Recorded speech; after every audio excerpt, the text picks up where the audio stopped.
All right, good morning, everyone. This is exam three review for next week. We have exam three. All righty, so I'm going to go ahead and share my screen because we are going to discuss chapter 10, 12, 13, and 14.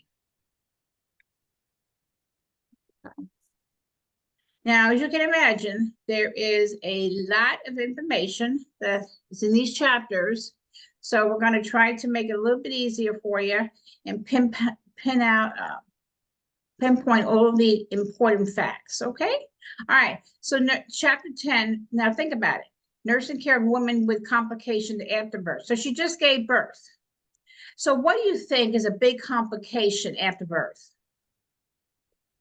Hemorrhage. Exactly.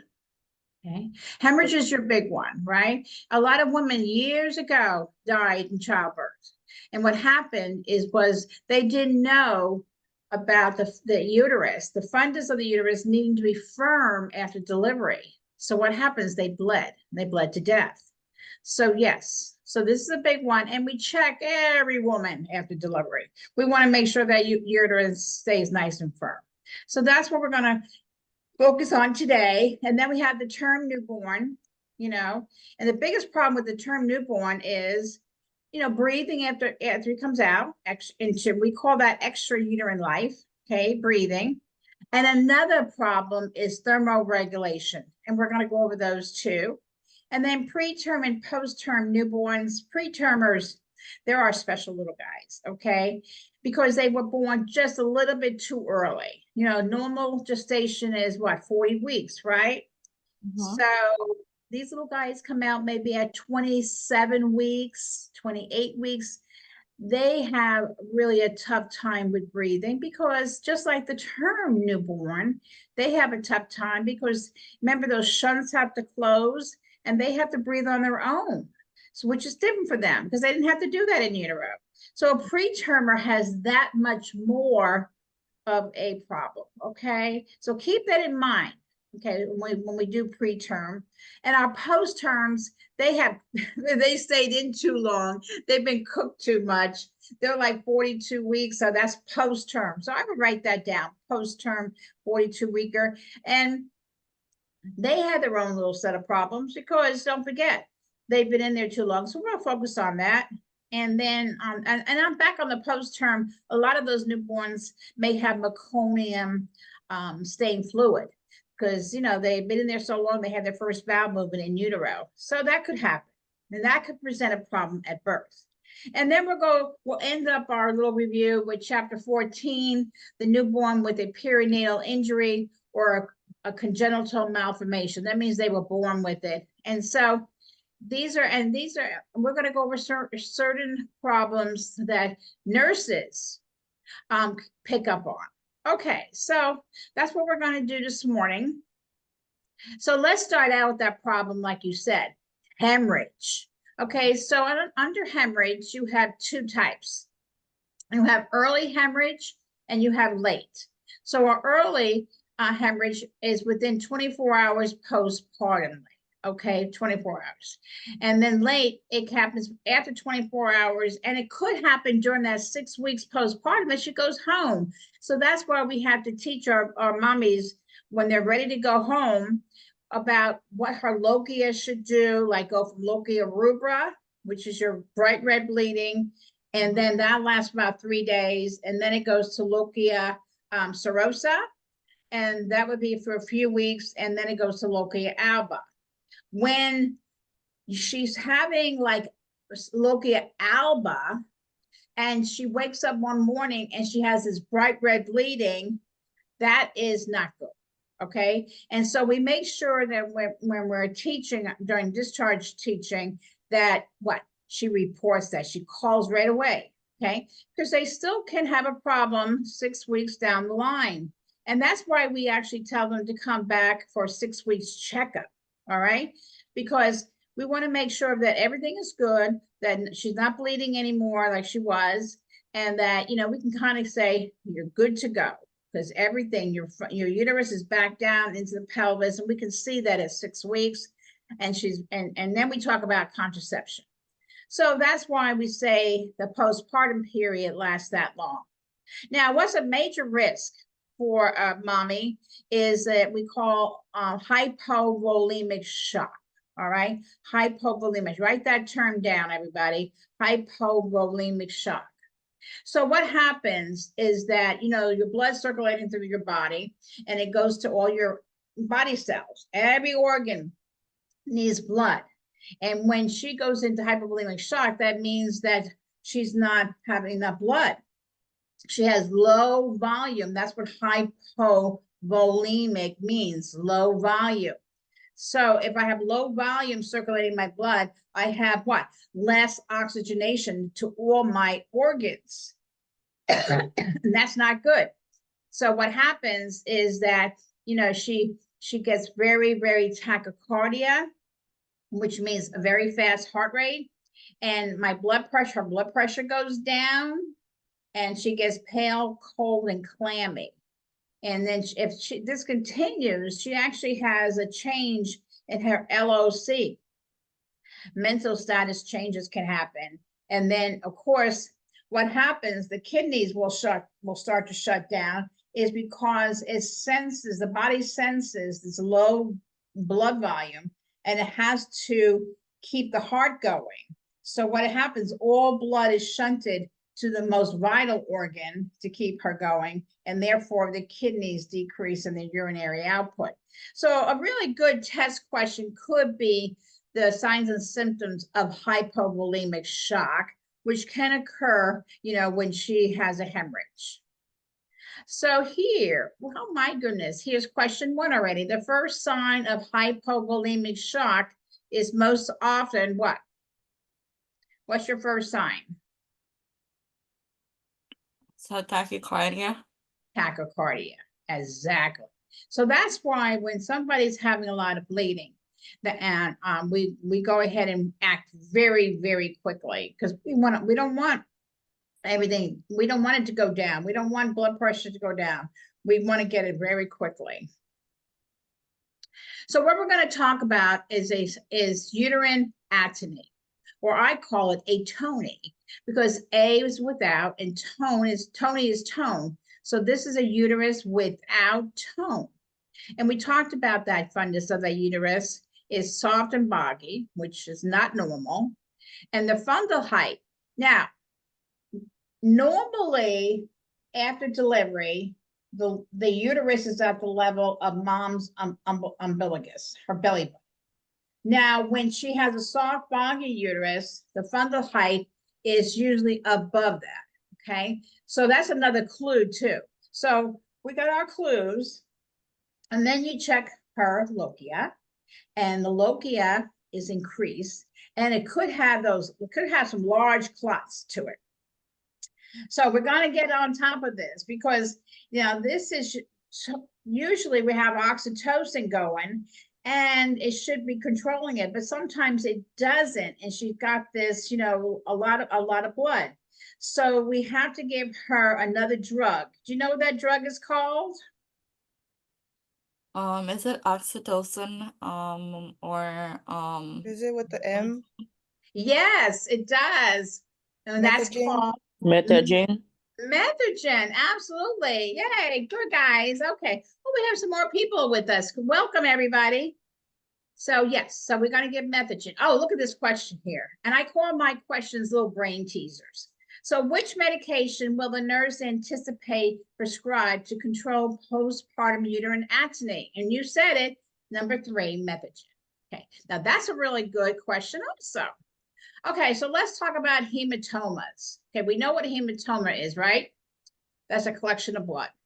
And sometimes it happens down in the vulva area, okay, or inside the vagina. And sometimes what happens is that she may have had a difficult delivery, such as maybe, you know, those forceps or the vacuum extractor, and those tissues inside the vulva or inside the vagina, they're really like very delicate tissue. And so when you put in the stainless steel forceps, they can go ahead and injure that tissue. So what happens is you get this collection of blood, and it looks bluish or purple, and it's big. It's big. And is very painful. I've had several patients that this happened, and it's just unrelenting. Yeah, I get in from labor and delivery. I was working the postpartum floor, and sure enough, I look down and I just see this big hematoma right inside the vagina, and she is in a lot of pain. Okay, she's in more pain than she was in labor. And I gave her a Percocet, which is a pretty strong drug, and it didn't do anything for her. Okay, that's how painful it is. And what happens, they can complain of pressure in the vulva or the pelvis or the rectum. And they usually do not have unusual amounts of lochia. And they would have a normal amount of lochia, but they had that collection of blood in the vagina. Very, very painful. Like I said, it looks bluish or purplish in color. So another brain teaser. What is the nursing action that is appropriate in the care of a postpartum patient to prevent fundal displacement? Okay, so now we got the uterus. This question is asking us, what can we do to prevent the fundus going above the umbilicus and over deviated to the side? What can we do? What we have to make sure she does? Massage the fundus. Well, okay, I understand Number now. 2, ask the patient to avoid. Yes, ask the patient to avoid. Because what the question's asking you is, we want to prevent fundal displacement. Okay, this is a really good question, by the way, everybody. So we want to prevent fundal displacement. So that means that fundal displacement is above the umbilicus and deviated over to the side. So what organ lays right below the uterus, which would be the bladder, right? So when the bladder gets full, okay, it pushes the uterus up and then over to the side. So what you're going to do, you're going to ask her to void. Okay, good job. Okay, let's talk about subinvolution. Everybody know what involution is? Remember, it's the process. Involution is the process where your uterus will contract down, right? Contract down and go back down to its original size. Okay, that's involution. Usually it goes 1 to 2 centimeters per day involuting, going back to the pre-pregnancy state. Okay, because remember, we delivered our baby, and now everything has to go back down to where it was before, right? So the uterus has to contract downward. And that's what those afterbirth pains are, is when the uterus is contracting downward and going back down into the pelvis. But, we have some times what we call subinvolution. And what that is just a slower process. So, she could have problems where she could have retained placenta fragments, okay? And that's not allowing the uterus to involute, okay? She could have fever, pain. She could have persistent red lochia. And on top of it, she could have foul-smelling vaginal discharge. Not good. It's just basically, that's an abnormal pattern, subinvolution, and has to be reported. And sometimes they have to go in, especially if it's retained placenta fragments, we have to go in and do a clean out, a DNC, and go ahead and get all those fragments out of there, okay? So that's a subinvolution. Now, during pregnancy, clotting can increase. So she is what? She is more prone to throwing a thrombus. Okay, so what we have is venous thrombus, is a blood clot within a vein. And, if it just stays there, like after she comes out of the delivery, what do we want to do to avoid having a thrombus? What can we do? Ambulate. Ambulate, absolutely. Get that patient up and moving. We do that on the med-surg floor. And we even do it on the cardiac floor, and we do it in maternity. Get that patient up and moving, get the blood circulating, and we're good, okay? Because don't forget, during pregnancy, fibrinogen levels do increase. So whereas the clot dissolving factors in the blood are normally decreased during pregnancy, they have now going to increase. So here you may have some varicosities, varicose veins. And so these are different types of thromboembolic disorders. You got SVT and a DVT. The DVT is the biggest one that we worry about because those happen in the legs. And years ago, we used to put the legs in stirrups, okay, during a delivery. We don't do that anymore. Thank goodness. So now we don't see as much, but we do see it. We have to get them up and ambulating. And we know to ambulate. Years ago, we used to keep women in bed for 7 days after delivery. That's back in the 40s and 30s, before my time. So basically, we get them up and moving, and that really takes care of it. Now, if she complains, let's just go over this real quick. If she does complain of pain in the calf, say she rings the call button and she tells nurse, I'm having pain in my leg, in my calf, my leg. You go running down there, right?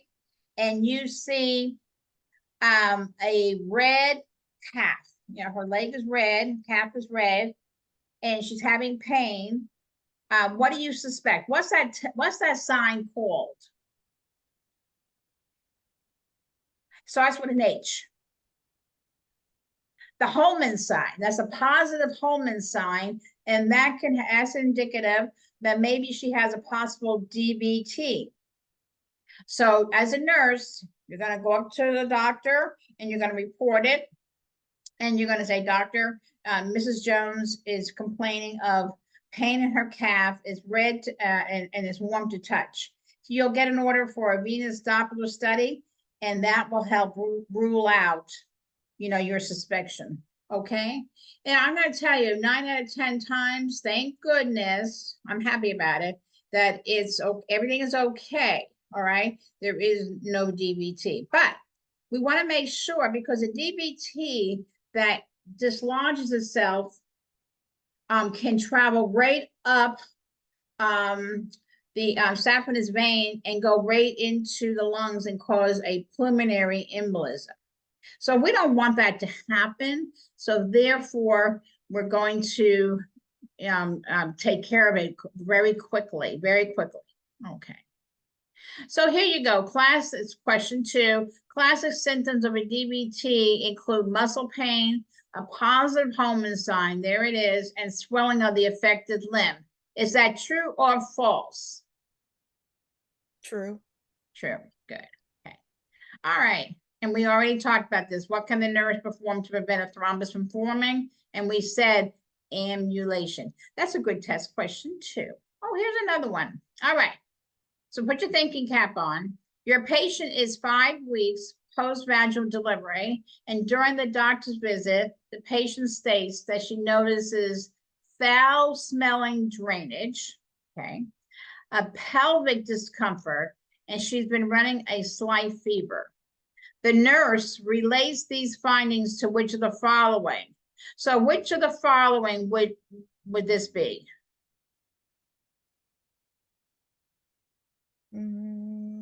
Endometritis. Endometritis, exactly, because Oh, I thought it was endometritis, infection first. Oh, okay. yeah, it's an infection.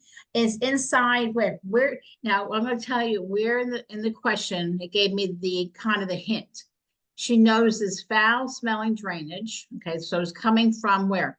Inside, right? In the endometrium, and she has pelvic discomfort. Okay.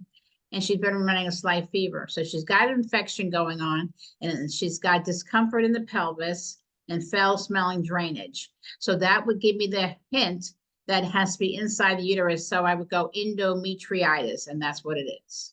Okay. All righty, because mastitis is what? Mastitis is infection of the breast, right? Okay. So that wouldn't be this. No. So we X that one out. A urinary tract infection, it might cause pelvic discomfort, but it wouldn't have a foul smelling drainage coming out of the vagina. So that wouldn't be that one. And involution, we just talked about, that's the process where the uterus goes down. So that has nothing to do with what's going to question. So endometritis is your answer. That's another good question. Okay, so here's your safety alert.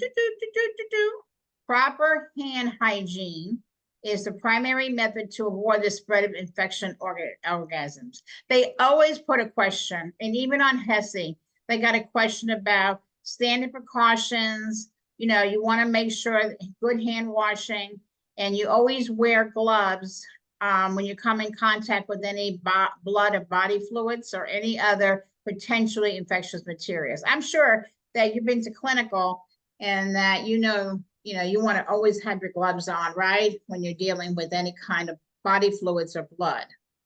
All righty. So I put in here, the objective is to prevent the infection from occurring. So we want to teach and use and teach hygienic measures, promote adequate rest and nutrition for healing. This is for mommy. Teach and observe for signs of infection, because you're gonna, you only have a woman in your care for 2 days postpartum if she has a vaginal delivery. And for a C-section, you might have her for 3 days, okay? And there's a lot to teach. You know, in LPNs, you do that. You teach and reinforce all this, and you do work on the postpartum or mother-baby unit. So you want to make sure that you get all this in. It's a lot to take in. She's got a lot to take in. And you want to teach the woman how to correctly apply her perineal pads, front to back, and you might think, well, that's very elementary, but I'm going to tell you, some women don't know how to do that. And then you teach the woman to take all her medications as prescribed. Okay, so let's go on and talk about mastitis, which we already talked about a little bit. And it's infection of the breast. And what you see is redness and heat in the breast. The breast is very heavy. It's very swollen. It's very tender. And sometimes they have what we call purulent drainage or pus coming out. And this lady can be very sick. She can have fever, chills, and other signs of infection. And really bad is an abscess. Okay, so here is a picture. And this hurts just looking at it. And when you're dealing with a patient that comes into you with this, you're really, she's crying. She just can't. Some of them can't even put their arms down because the talus spence, which is over here, can get infected also. So, she doesn't want to breastfeed, and she just like, forget it. So which intervention? So in order to, let's go back to this picture. In order to prevent this, okay, I want to prevent this from happening. What do I make sure the baby does? Breastfeed? Yeah, when he's breastfeeding, I want to make sure that baby latches on, right? It latches on really good to the areola, which is the brown area. Make sure he gets a good latching on. So make sure that, he doesn't just hold on to the nipple, because when you hold on to the nipple and he tries to suck from there, it's going to cause the nipple to open up to crack. And when it cracks, then mom is open to an infection, and then it gets worse and it gets mastitis. So you want to make sure that the baby has a good latching on. Even though it's tender and it's sensitive and it's hurting, you still go ahead and just breastfeed. Yeah, she can breastfeed, but as long as there's no purulent drainage, but I'm going to be very honest with you, they don't want to, okay? But we try to put ice packs on it, and we try to make sure that, but a lot of these ladies won't. But you know what she can do is that she can breastfeed on the other breast, and then she'll have to pump this breast to get the milk out, because the milk is just clogged there. So let's see what this question is going to ask us. Which intervention should a nurse give to a patient to prevent mastitis and promote the flow of milk? So I want to promote the flow of milk. So what can I tell her to do to Take make a that? warm shower. Yeah, take a warm shower before breastfeeding. Okay. Now she could be in between feedings. Okay, just to take down the edema. You could apply ice packs, but the question is asking to promote the flow of breast milk and to prevent mastitis. Good. Okay, you got that. All right, how about question 3? A woman develops mastitis. Okay, the poor lady got mastitis now in the postpartum period.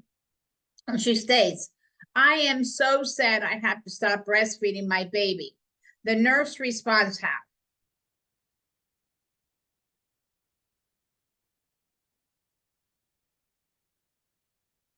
Which one's the better choice? 2. Well, I want her to keep breastfeeding, don't I? Does she Yeah. have to stop breastfeeding? No. No. Oh. And we don't know if she's going to have another child. So I Is would, it 1? I don't 2. know. okay. 2. No, not 2. I will, 1 says I will provide the information regarding formula. I want her to keep breastfeeding. Remember, breast is the best. Mhm. So I wouldn't want her to switch over to formula. Okay. So I Okay. think, what about 4? What do you think about 4? Oh, it's not Yeah. necessary. Yeah. Yeah, it's not necessary that you just discontinue breastfeeding. She can continue breastfeeding. It's challenging, but she doesn't have to. Because she says, I'm so sad, but you don't have to be sad. You say, we don't have to stop breastfeeding. I'll help you, so you have some nice warm showers. And then in between, we can put little ice packs and that'll make you feel better.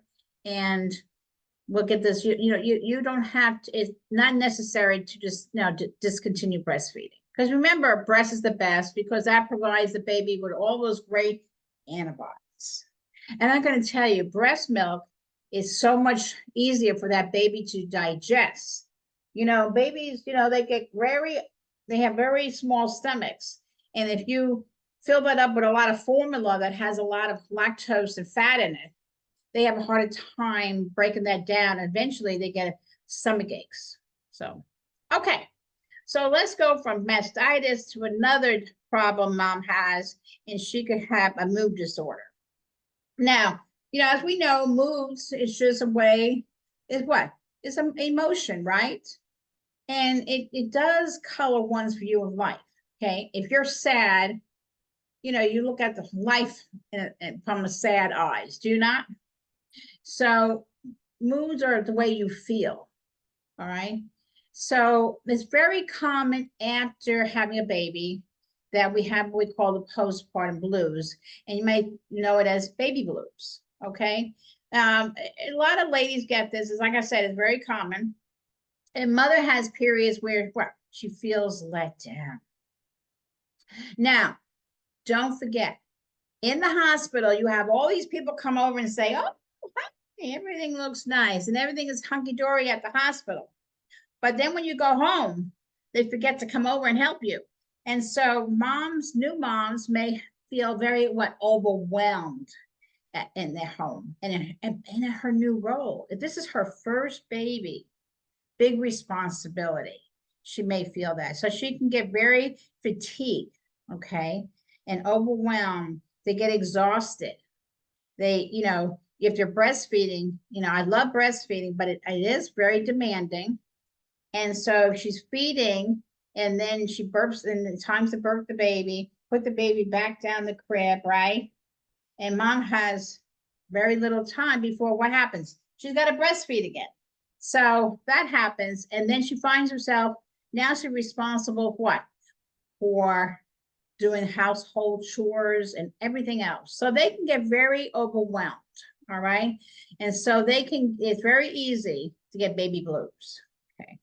So just like my little cartoon here, here's Mr. Life, all right? So he says, you got a lot of things to do.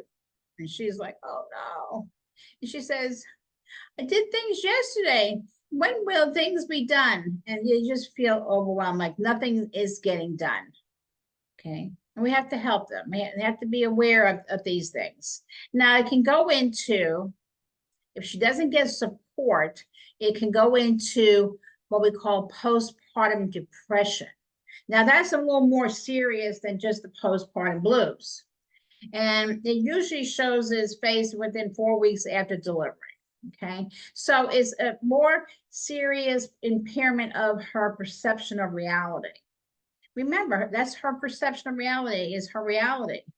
And so it interferes with her ability to respond to her infant cues, like the baby's crying because he's hungry. Well, usually what happens, what do moms do if their baby cries? They usually go over and pick up the baby and console the baby, right? Because they know the baby is hungry or the baby's wet. But when you're depressed, you don't do that. Okay, it's a much more profound situation, and mommies need help. And the bonding between the mother and the infant could be affected because she's just depressed. Okay, and it's just a deeper and deeper going down into sadness. Not good, and she needs help during that time. Now, I would say this question. Here's your question 4. Okay, now think about the last 2 slides. Postpartum depression is an expected reaction following childbirth. True or false?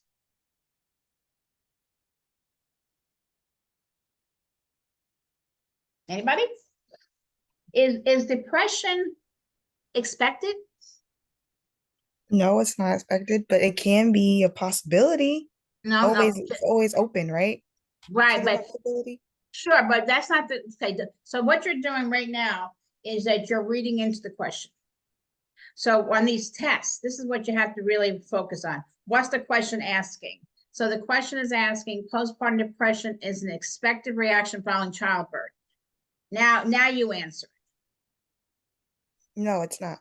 Right, exactly. See, that's exactly what I'm saying. Because we always think, well, she has the blues, and I know that's common, but depression, now that's not common. It can go into it, but that's not common. Okay, good. All right. So it's not an expected reaction. No. Okay. All right. So this is how they feel. And I just wanted to give you a picture just so that you can visualize how moms can get depressed. And then now from depression, they can go into what we call postpartum psychosis. Now, this is really, really, moms are really, really troubled. Okay. And so a lot of times that they're bipolar disorders, during, like, before they even get pregnant, they can have, they're more prone to postpartum psychosis. And what happens, they have episodes of mania. Now, they have deep feelings of worthlessness, guilt, sleep, and appetite disturbances. Truly, they do. It's a really, really delusional state of mind. And they actually hear voices. Now, just recently on television, that lady that she killed her 2 children, okay? She had postpartum psychosis, and it was back in the 90s, and she's coming up from parole now. She was sentenced to jail. She went to jail. They helped her first, and then she had jail time. And she was trying to say how she felt now that she felt better. Okay, but nobody really came to her aid, and I don't think she got her bail. So it's truly bad. And here she killed her 2 little boys. All right, because she heard voices telling her to do so. And sometimes they kill their children. That's called infanticide. Here, I put that here for you. And then they kill themselves. So you have suicide and infanticide are 2 things that can happen during this very deep, depressive state of mind. It is real. It is real. Okay. All righty. So now we're going to have, we conquered chapter 10, and let's go and do the term newborn. And I put this beautiful picture of this baby here, and this is just so sweet. It's just so sweet and sleeping. And this is our healthy little term baby. That means that she was 40 weeks, right? She stayed in utero like she was supposed to. Okay. So we talk about certain things such as called reflexes. And reflexes are part of the nervous system. And what happens is that these infants or full termers, they're born with the following reflexes. And these are reflexes, think about it, that actually keep them alive. You got the blinking reflex, the sneezing, the gagging. Gagging's a big one. I tell you who likes this gagging reflex is Hesse. I have seen that reflex on a Hesse question. I actually didn't see the question. I just saw the rationale that, for a long time, every semester. So that's a big one, gagging. And just think about it. These are reflexes that do keep them alive. Sucking, they have to eat. If they can't suck, they can't eat. And a lot of our preemie babies, they lack the sucking ability. They have a very weak sucking ability, and therefore they have to have that garbage feeding. So sucking is a big one. And then grasping also. Now they can also cry, swallow, and lift their heads slightly, they're laying on their tummy. And then you have the blinking, it helps with their eyes. And sneezing, I'm going to tell you, sneezing, you might think sneezing. Yeah, it is. There's a reflex, and it helps get a lot of that fluid out. Remember, babies are born with a lot of fluid, okay? That's why they lose like 10% of their weight after they're born, is because all that fluid is coming out of them. They're coming out in the feces, the urination, and you suction them out quite a bit to get all that fluid out. Now, some more reflexes. I'm sure you heard about this one. It's called the Moro reflex. And another term is called the startle reflex. And that's where, you have a baby in a little crib, and maybe you bang the crib against the wall. Not that hard. We say gentle. It happens in the hospital. And the baby, his arms will go up, both arms go up, and his little fingers, like he makes a little C with his fingers, and that's the startle reflex. Well, that's a good reflex to have so that he protects himself. And then you have rooting. So rooting is another one, that anything that touches the cheek. So like, mom's gonna breastfeed, okay? And so baby is looking around, and so mom touches his little cheek, and he turns toward what she's doing, and sure enough, he's rooting toward her breasts, okay? That's called rooting. And then the tonic neck, this is a postural reflex that is sometimes assumed by sleeping infants, and they're very flexible. Don't forget, these kids are very flexible. So they get into this with one arm is up and one arm and the other arm is down. And so they look like they're very uncomfortable, but they're okay. Now dancing is another reflex. In dancing, you have these little prancing movements of the legs, okay? And so what happens, mom's saying, oh, my baby is already walking. No, that's called a dancing reflex, okay? So what happens is that his little foot touches a cold surface, and when he does that, he brings the foot up because he doesn't like the cold surface. So again, the nervous system is intact, which is very, very important in the newborn. So we're evaluating. When we look at all these different reflexes, we are evaluating that the nervous system is working, okay? Now, the next one is the Babinski reflex. Now, you might see that one again.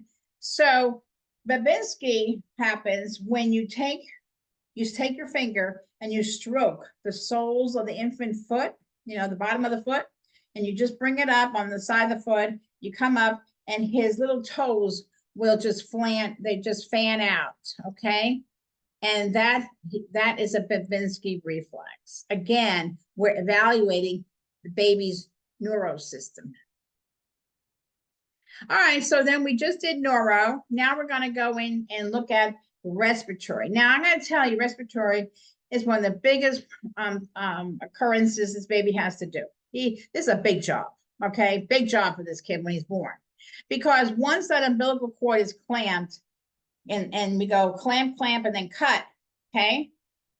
Now his lungs take on the full function of breathing oxygen in and removing carbon dioxide. Remember, in utero, he didn't have to do that, all right? So this is something new for him. And this is the biggest problem that we worry about when our newborns come out. And because his first breath, that beautiful breath, helps to expand the collapsed lungs. and his full expansion, it may not even occur for several days. But again, that first breath helps to expand the collapsed lungs. Like I said, it's a critical period of the newborn's life. That's why we watch him very closely. And this baby for the first hour is with mom, with the nurse, and we're in the LDR, the labor delivery recovery room. And so we're recovering mom. We'll also assessing the baby and making sure that he doesn't have trouble breathing. Okay, he's not getting tachypneic. He can breathe on his own, and his color is pinking up. These are things we worry about. So newborns should be positioned on the backward side to help maintain a patent airway, always, okay? We don't want that baby on his stomach. No, he's on his back or side, because that way he can have an open airway. Everybody needs a patent airway, and so do newborns. Okay. Now, the question here, what substance is necessary for the absorption of oxygen by the lungs? What's that substance called? It starts with an S. Surfactant.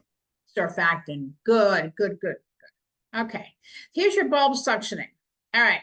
Now, with bulb suctioning, you want to make sure a couple things. See the bulb here? When you're, first you take, you suction the mouth, then the nose. And so she's already done the mouth. When you put that bulb suctioning inside his mouth, you're going to put it on the side of the mouth, okay? Inside on the side. You don't go straight in the middle, okay?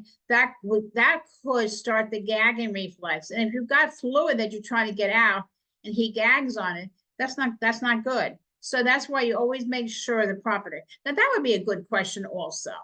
So you want to make sure that you have a patent airway. I tell you, this little bulb suction is just a little blessing. You can use it so easily and get that extra fluid out. And the baby he reacts to it too, okay? And it makes him cry a little harder, and that helps get fluid too. So we want to make sure his patent airway is always maintained, always. So we got to position him correctly. He's either on the back or side. And we remove any mucus from the mouth and nose with a bulb syringe. So that little bulb syringe is always in his crib, and it goes home with him. And mom and dads are taught how to use it. It's simple, and it works like a charm. Okay. Now, you probably already have the APGAR score. So it is in this chapter 2. So basically, that Dr. Virginia APGAR, she's a wonderful lady. She came up with a way of evaluating the newborn's condition immediately after delivery. It's really simple. We looked at the heart rate, the respirations, muscle tone, reflex, and color. So, babies normally can come out and have a pink face and a pink trunk, but his little hands and feet are a little blue. All right. That's called acrocyanosis. Now, that goes away after about 24 hours. That should dissipate, get better. Okay. It goes away because now the circulation of the blood is circulating much better. Okay. When he's first born, remember those 3 shunts of his heart has to close. And so that, it doesn't happen all at one time. So that's why the peripherals are a little blue. Now, a lot of parents, and this is probably a good test question, a lot of parents or daddies, they're very concerned that the little babies have blue hands and blue feet. And we reassure them this is a normal phenomenon. And you can explain to them why, and they go, okay. Now, heart rate, and respirations, you want to make sure that you know the norms. So normal respirations, like between 30 to 60, and you're looking at muscle tone. How is he holding his body? And you're checking the reflexes. This is where you can check the Babinski reflex because you're looking at the neuro. So you look at each area and you have a scoring of 0 to 2. Okay. 0 means there's nothing there. And 1 means that he does have a heartbeat. It's like 100. So give him credit, give him a 1. If it's greater than 100, okay, give him a 2. Okay. And same thing, respirations and muscle tone and reflexes. If they're there, you give them a good scoring. If they're somewhat there, you give them 1. If they're nothing there, you give them a 0. Okay. So we do this scoring at 1 minute and 5 minutes after birth. Okay. So again, we're going to our responsibility, and I'm going to tell you, LPNs, they do help us out in the LDRs, especially with the babies. And so you do can monitor for respiratory distress. And then we're always watching for this, okay? And we can see that by the rate and character of his breathing activity. Is it really fast? Is it tachypnea? Is he having trouble with the respirations? Is he having too much fluid? How's his color? Does he have aquacyanosis, or is he pink, or is he totally blue? Okay. How is his behavior? Is he moving around, and his tone, and is he responding to stimuli? Okay. A lot of times what I do is I take my little finger, and on the bottom of his sole of baby's foot, I'll just kind of flick it a little bit, and I can get them to cry and move, and I know I've got a good baby. See? And that first cry, I'm going to tell you, I've been here a lot of times. The first cry is is music to my ears. Okay. And then you have sternal retractions. This is never good. All right. Write that down. Sternal retractions are just never good. They must be reported immediately to the healthcare provider. Okay. So here I put your, norms and abnormals here. All right. When you're doing vital signs on an infant, the last thing you do is the temperature. I want a quiet baby so that I can hear his heart rate, and I can count the respirations. If you do the temperature first, you're not going to be able to do a heart rate or a respiration on him because he's crying, because you disturbed him. All right. So we're a little different than adults. We do it backwards. Okay. And we only do it axillary. Okay. We don't do it rectally. No. This is the nurse practitioner or the pediatrician. And then the pulse and respiratory rates, again, count before you take the temperature. Okay. Because, you disturb them, they're going to cry. Yeah, you disturbed me. I don't know what's going on. And then temperature elevations, I put it in here for you, greater than 99.8 or less than 97.1. You want to always have the radiant warmer in the delivery room so that you keep the baby warm. The pulse rates, above 160 is tachy, and below 110 would be bradycardia. Okay. So again, there you are. And respirations, greater than 60 is fast respiration, tachypnea, and you got your less than 30, which would be your slow, very slow difficulty breathing. Now, your noisy respirations, you got grunting, all right? You got some nasal flaring, and you have chest retraction. These are all things that a nurse must report, okay? They're not normal on this. All right. So here, I know in this chapter you have maintaining body temperature, which is so important because when you term called cold stress. So when you make a baby really cold, you're stressing him out. So what happens is that cold stress can lead to tachypnea, which can lead to hypoglycemic babies. So you don't want to get low blood sugar in there and having difficulty fast breathing. So you want to keep them warm. So keep that baby on a radiant warmer in the delivery room, and so that he's able to maintain, because they have a hard time maintaining their body temperature. And so again, we're going to cover the head because the head is a large surface, as you can see. And this is an area, a source of heat loss for the baby. So cover the head. Okay. And then always prevent a draft, because drafts, they can lose body heat through what we call convection. So you don't want them under a draft or by a draft. Again, you're preventing him from losing body heat. Another thing is you place an infant on a cold surface. We have those scales in the LDR. We put paper down, like a tissue paper, very thin, but it's still a barrier. So I'm not putting the baby on a cold surface because I got a warm baby because he was on a radiant warmer. Now I'm going to put him on a cold scale. So I don't want to do that to the baby. So I'm going to put that tissue just to make sure he doesn't lose heat by conduction, okay?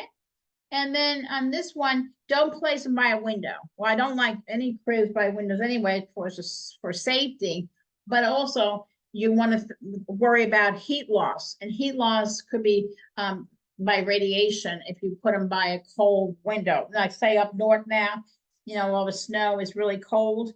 So he would lose a lot of his own body heat because of radiation from that draft, the cold air coming through the window. All right, when you're doing, and this could be a test question, when you're doing an assessment on a baby, okay, and we look at everything every day. And so what you want to do is you only want to expose what you're actually looking at. Okay, so like if I'm looking at the right side, I'm only going to expose his, well here, this is his right side. I'm only going to expose his right side, okay? And then once I'm done, I cover that up, and then I look at the left side, okay? You only want to uncover what you're looking at, and then cover him back up so he doesn't get what? He doesn't get cold, okay? All right, so now we're going to head into the integumentary or the skin. All right, so you're going to, just like you would on adults, you're going to assess the turgor and overall skin condition. Now, these are really good things to know, okay? So write this term down, Langugo, L-A-N-U-G-O. Those are those fine hairs, and they usually are all over the baby's body and utero, okay? As he gets to be term, he's going to lose quite a bit before he's born. Because a term baby may have this little hair on his ears or on his shoulders. A pretermer is going to have more because he's born before he's supposed to be, so that he hasn't lost all his body hair. And then a post-term baby would have very little because he's now overly cooked. Okay, so that's a term, Langugo. I would really write that down. These are the fine hairs. Now, another term for on the skin would be Vernix caseosa. That looks like, I call it nature's cold cream, and is white, is thick, and it protects the skin from irritation when he's in a watery environment. Just as if you yourself, you go in a pool and you're in a pool for 8 hours. Okay, it's a long time to be in a pool, but some people aren't, especially in the South. And you come out. What do you look like? Well, your skin is really like wrinkled, right, and dry, and oh my gosh, look what happened to me. I better get some what? Cold cream. So same thing. Babies are in water for 9 months. Their skin has to be protected. So the way it's protected is with this beautiful, beautiful white substance, and that's called Vernix caseosa. Okay, another thing that can happen to the skin would be called jaundice. Now we have 2 types of jaundice. We have physiological jaundice and we have pathological jaundice. Right now I'm looking at physiological jaundice, which can happen because a baby's liver is immature. So it can, keep up with the excess amount of destruction of too many red blood cells. So they have a little tinge to their skin, okay? And that we've seen that a lot, where you kind of blanch the skin over a bony prominence, and you just push your fingers down. I usually do it on their nose, the baby's nose, and it comes up. And when I blanch down, and then let up, you can see the yellow. Now, physiological jaundice is quite common. So we tell mom to put the baby out in sunlight. Baby's going to get feedings every 2 hours with breastfeeding. And, usually they can break down the bilirubin and excrete it. Okay. All righty. Some more newborn skin conditions. Okay. You might see this again. These are really good. Milla, M-I-L-L-A.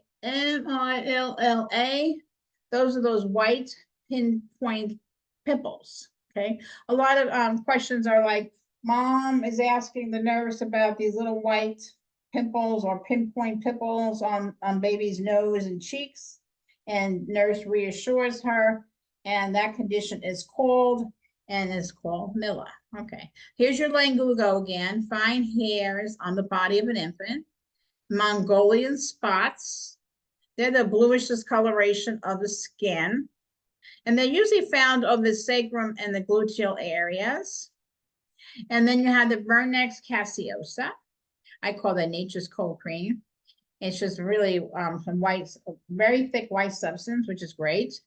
You have a port wine, which is known as the Nevi flaming. I call this flaming. It's a collection of capillaries under the skin. All right, now we're going to head into the GI system. Now, don't forget, this is all on a term newborn. So normal functioning begins shortly at the birth. All right, meconium as we know it is the first stool. Okay, and then you have, it's usually some sticky, it's greenish black, thick, and usually now it usually passes between 8 to 24 hours after birth. As you know, they could have that first babbling in utero, and that's going to cause a complication to that baby at birth. But right now we're looking at a normal baby having a normal meconium after birth. All right. And then we're always going to assess the stool color and consistency change over time. Remember, breast milk, their stool is yellow, and it kind of looks like little grainy. But again, you know, breast milk is the best. Babies can digest it much easier. Get rid of it, get rid of those toxins, and don't have as much gastric upset as they do with formula fed, okay? Because formula is thicker. So here you go. So here's your meconium, and I tell you, it is thick. And then meconium after breastfeeding. So here he starts to feed, and so he's breaking it down. And now we were transitioning, and we're getting better. And here's your normal breastfeeding stool. Okay, it's yellow and it has like little grain, and it don't smell as bad as the formula baby. Okay, here's your constipated little guy, which you don't want to get to this because this could really cause him a GI upset, and so can that diarrhea stool. All right. So if I have to ask you, is it a normal finding if the stool of a breastfed baby is yellow, breastfeeding baby is yellow, what would you say? Yeah, it is. Thank you. All right. So should we prevent infections? Is that our part of our job? You better believe it is. Okay. So remember something. Babies are born. They've kind of been in a sterile environment for 9 months. Now they come out. You've got to protect them because they are not, their immune system is very immature. All right. So their response to any kind of inflammation or infection is going to be very slow. They are born with 1 month passive immunity from their mommy.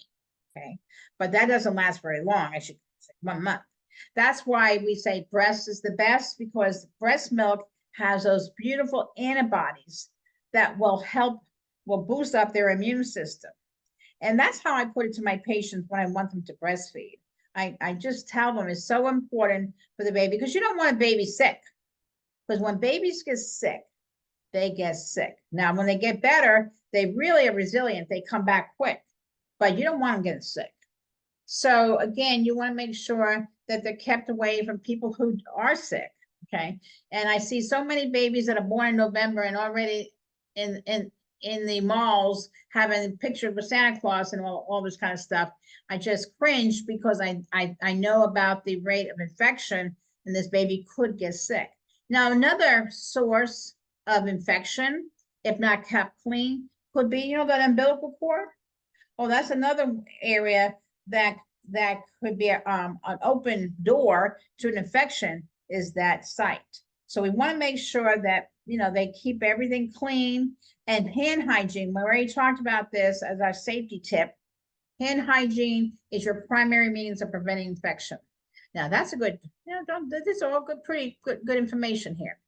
Okay, so that was our term newborn. All right, so now let's go into chapter 13 and we talk about pretermer. And when I was my introduction to you, I kind of went over preterm a little bit, but we're going to continue. So here, the gestational age means how old this baby is, okay? So the actual time from conception to birth that the fetus is in the uterus.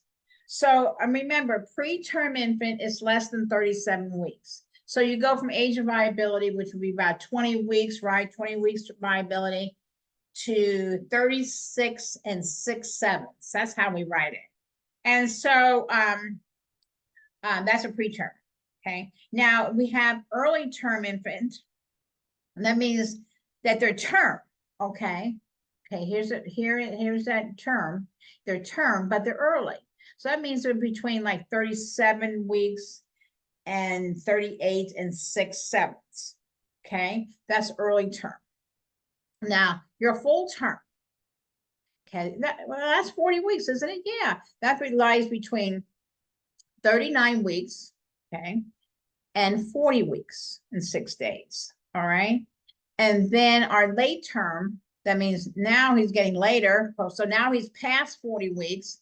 So late term would be between 41 and 0 days and 41 and 6 days. Now, when you got a baby that's totally post-term, that means he's beyond his what? 41 weeks and 6 days. So he's beyond 42 weeks. Okay, don't look at that term. Well, he's beyond 42 weeks and beyond. Okay, so that's our post-term. I would definitely write that down. Post-term infants, they are 42 weeks and beyond.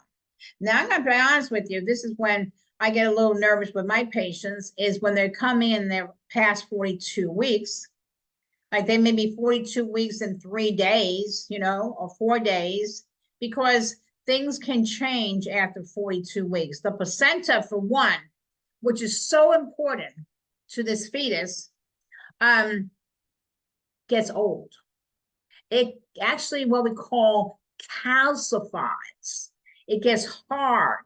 And so it doesn't deliver the nutrients and the oxygen to the baby like it should have. Okay. So these babies are really overcooked. Okay. So if I was to ask you a question, which classification will the nurse assign an infant born after 42 weeks gestation? What would you tell me? Which one? Post-term. Yes, post-term. Good. All right. Now let's talk about respiratory distress syndrome. Now, it's also an old term, is also the hyaline membrane disease. You might have heard that. And what it is, okay, just like it sounds, respiratory distress, this kid can't breathe, okay? So what happens is that the baby, he's young. So everything one thing you have to keep in mind, a baby comes out, a baby has everything it needs to survive extrauterine life, okay? But everything is really immature. So what happens, his lungs are even immature, which then leads to decreased gas exchange. He can't give off carbon dioxide, take in oxygen, it's back and forth. And we had this question already earlier, surfactant, right? Surfactant actually is a fatty protein that is high in lecithin, and its presence is what? Necessary, or another good term would be, another good word for that would be vital, is vital for the lungs to absorb oxygen. Okay, so this is really, really, really, really important, surfactant. So I would write that term down. You'll probably see that again. And what happens during the fetal development time, it starts to produce itself about 24 weeks, okay? And by 34 weeks, they should be okay if the baby's delivered. Now, if you ever say a 26-weeker, then you know that baby doesn't have enough surfactant, right? Because it just started formalizing itself inside in the baby's lungs at 24 weeks. So what could I give mom to boost up the surfactant production before this baby is born premature? What can I give mom? Do you remember what we can give her? That's that steroid. It's called betamethasone, methasone. And that's a steroid that we can give mom in 2 doses. They're 24 hours apart. So you give one day, say at 4 o'clock in the afternoon, you're going to give the second dose the next day at 4 o'clock, okay? And what that steroid does, just like steroids always do, they increase things, right? They make things rapid, fast. And so what happens is that you're giving her the steroid to increase the production of surfactant, so that when baby is born, that at least he has a fighting chance with the extra boost of the surfactant, okay? So a lot of times when baby prematurity, they have a really tough time breathing. Okay, let's see what this question is. A little brain teaser. Which complication will the nurse assess for in a preterm infant who is deficient in surfactant? D. It would be what? D? You said D? Yeah, D. Yeah, D is in dog, respiratory distress. Right, right. Exactly, good. Okay. Remember, deficient in surfactant, this baby, if he doesn't have enough, will have respiratory distress. Okay. And you say that's the betha, I think bethazone or something that helps with the lung maturation? Yeah, what happens is that surfactant, let me explain it again. Surfactant begins to form at 24 weeks gestation. Okay, during the fetal development time. Now, say you're going to have a baby, Kelsey, your baby is going to be born at 26 weeks. So you know that this baby doesn't have enough of surfactant to help him breathe, to absorb the oxygen when he's born. So you want to help mom. So the doctor gives you an order to give her the steroid called betamethasone to increase the production of surfactant. By giving her this injection, okay, there's 2 injections, 24 hours apart, will help produce the surfactant this baby needs in order for him to absorb oxygen when he's born. Okay, and so it's, when you have a preemie baby, you have to think of that. You got to say, okay, these babies have a hard time breathing as on their own when they're a term baby. When you have a preterm baby, that is even increased tremendously. And so as a nurse, we want to help this baby before he's even born. So we're going to give the injection to mom to increase the production of surfactant. You got that, Kelsey? Yeah, I understand now. Yeah, Okay, that makes sense. It makes sense. Yeah. And so, this is really important. So this slide, because you have to know this, because they need to be able, those lungs, it's like, I'm going to say, like in a car. Don't you have to put, in an old time car, I guess, you have to put oil in the car? Okay. So you have to, in order for it to run. So a baby's lungs, okay, in order to, be able to take in oxygen and throw off carbon dioxide, it needs this fluid or this substance. It's a protein, and it helps, with the transport of oxygen and carbon dioxide. That's what that's all about. Babies are having a really hard time with that. Okay, so let's look at taking care of a baby with RDS, respiratory distress syndrome. So you're always going to monitor vital signs. Remember the slide I showed you with the abnormal readings? I'm going to tell you, nurses, you're going to be nurses, you always want to know your abnormal readings. Or no, let me put it this way. You always want to know your normal readings, okay?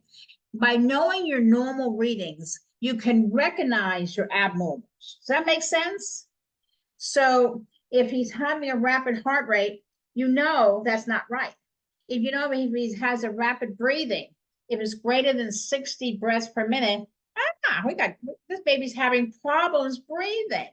you can pick things up very easily by knowing the normal readings. And that's also in an adult. When you're taking care of adults, you need to know the normal readings so that you can pick up the abnormal. Okay, does that make sense to everybody? Yes, for Okay. sure. For sure, thank you. Okay, so when you have a baby that has RDS, you know, when you're handling a baby, they're using a lot of energy. Okay, and you don't really think about that until you're taking care of a baby, but you are. They use a lot of blood sugar up and movement, and so you want what we call do your care of your infant in a cluster. It's called cluster care. And what we always do in that is to minimize the handling of an infant to help conserve energy. Like I said, they use a lot of energy when you touch them. And that's even what, and this is what we're talking about preemies. You know, mom, they're in an incubator, mom comes in, and so you can't handle them a lot of times, a lot of times because why? They're using all their energy up, okay? And when they use energy up, they can lose a lot of their glucose. Okay, so they have an IV fluid. And so you want to make sure that you look for signs of under or overhydration. And an easy way to look for that would be looking at the fontanelles. When a baby's fontanelle is sunken in, what does that mean? That means dehydration. When his fontanelles are sunken in, he's dehydrated. And when his fontanelles are bulging, that means either overhydrated or he's got a problem going on with the cerebral spinal fluid in the brain. So again, I would note that fontanelles, a sunken fontanelle is dehydration, and a bulging fontanelle is either overhydration or it's increased cerebral spinal fluid. Or you could have a intracranial hemorrhage going on. Okay, oxygen therapy. Have to be very careful with oxygen. Now, years ago, we used to, just give oxygen, massively to these babies, but we learned that there is such a thing called bronchopulmonary dysplasia, which is a toxic response to over oxygenating your baby. So what we're going to do, we're going to monitor his oxygen levels by putting a pulse oximetry on, okay? And then we can titrate that oxygen to a proper amount. Getting a reading, a pulse oximetry reading of 92% or greater, you're fine. Now write that down. Oxygenation rate of 92% or greater is good, okay? All right. Because here is that big word I just said, bronchopulmonary dysplasia, okay? And it's a true thing, guys. We used to give them too much oxygen, and then we had problems that came up. And what happens is that you can have swelling, atelectasis, you can have thickening of the membranes of his lungs, and that interferes what? With ventilation. So we don't want to give too much oxygen. So again, we want to use a pulse oximetry on this baby. And here I just told you the saturation level of 92% or above is normal. That's a good question, okay? You want to make sure that you're giving enough oxygen to help this little guy because especially he has neonatal hypoxia, which that means he has inadequate oxygenation down really small at the cellular level, okay, down the cells. So he needs to be oxygenated, but he needs to be oxygenated properly. Okay. So here's a brain teaser. The nurse is assessing the pulse oximetry of a preterm infant. So which of the following indicates a normal reading? Come on. D. D as in dog? Yeah. Good, you got it. Yay, okay. Remember that. Okay. So let's talk about, I talk a lot about breathing problems and hypothermia, okay? You don't ever want to cold stress an infant, okay? keep that infant warm. When you have cold stress, you have a decreased skin temperature, obviously, he's cold. And then because he's cold, he is trying to keep himself warm. So what he has to do, he has to increase his respiratory rate. Oh, and he increases so much that actually he can lose his breath. He has periods of apnea. Is that good? No, no, that's not good. So do I want to cold stress this baby out? No, because not only that, his heart rate will go down. He'd get bradycardia, and we have this unusual discoloration of the skin called mottling of the skin. And so that can happen when you cold stress a baby. And if you're doing all this, if you got increased respiratory rate, and you have apnea, and your heart rate is slow, this baby is going to be lethargic on you. He's going to give up. He's going to say, "Hey, nurse, help me. I'm cold." Because they can't. That's the only way they can try to keep themselves warm is to breathe faster. See, and so you don't want to cold stress a baby because a cold stress can lead to hypoglycemia. Now, another brain teaser. Which are the assessment findings will the nurse associate with cold stress in a preterm infant? All right, we got this, right? So we're going to choose what? We're asking assessment findings. So is this like an all would apply? Yes, it is. Okay. So we have definitely modeling of the skin, right? Are you agreeing with me? Yes. Okay. Now, do we have tachycardia? No. No, we have bradycardia. Now, a lot of students like to put tachycardia, so I'm making a note to tell you is bradycardia. How about decreased skin temperature? Yeah, I'm cold. Okay. How about tachypnea with periods of apnea? Yeah. Yes. Okay. Is this baby excitable or lethargic? Lethargic. Yes. Okay. So you can see how these questions could be asked. So you would have to know what a baby looks like when he has cold stress. And then you can just go right back to this slide right here. And here it is. Decreased skin temperature, baby's cold. Increased respiratory rate with periods of apnea. He gets so fast, he loses his breath. And then my heart rate goes down. So we got bradycardia, modeling of the skin, and the baby is lethargic on you. You're working way too hard. Okay, so let's talk about jaundice. Okay, so jaundice, now this is a pretermer we're talking about. So this little guy, he really has an immature liver because he's he's preterm. Remember I said in a term baby, their liver can be immature, right? So that's why you had the physiological jaundice. So this little guy here is preterm. So yeah, little thing, he also has problems with the ability to clear blood of extra bile pigments. And what happens, he has a lot of postnatal destruction of RBCs, and he has increased bilirubin. And so his liver, he can't break it down. So it gets into the skin and he looks yellow. So what am I gonna do?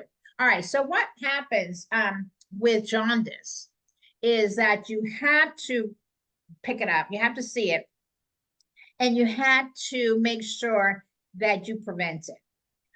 Or not preventing it, you want to prevent kernicterus. Here's that term right here, okay, kernicterus. And because if you don't prevent this, baby can have brain damage. So by preventing kernicterus, you're preventing the rising bilirubin levels from staining the blood, the basal nuclei of the brain.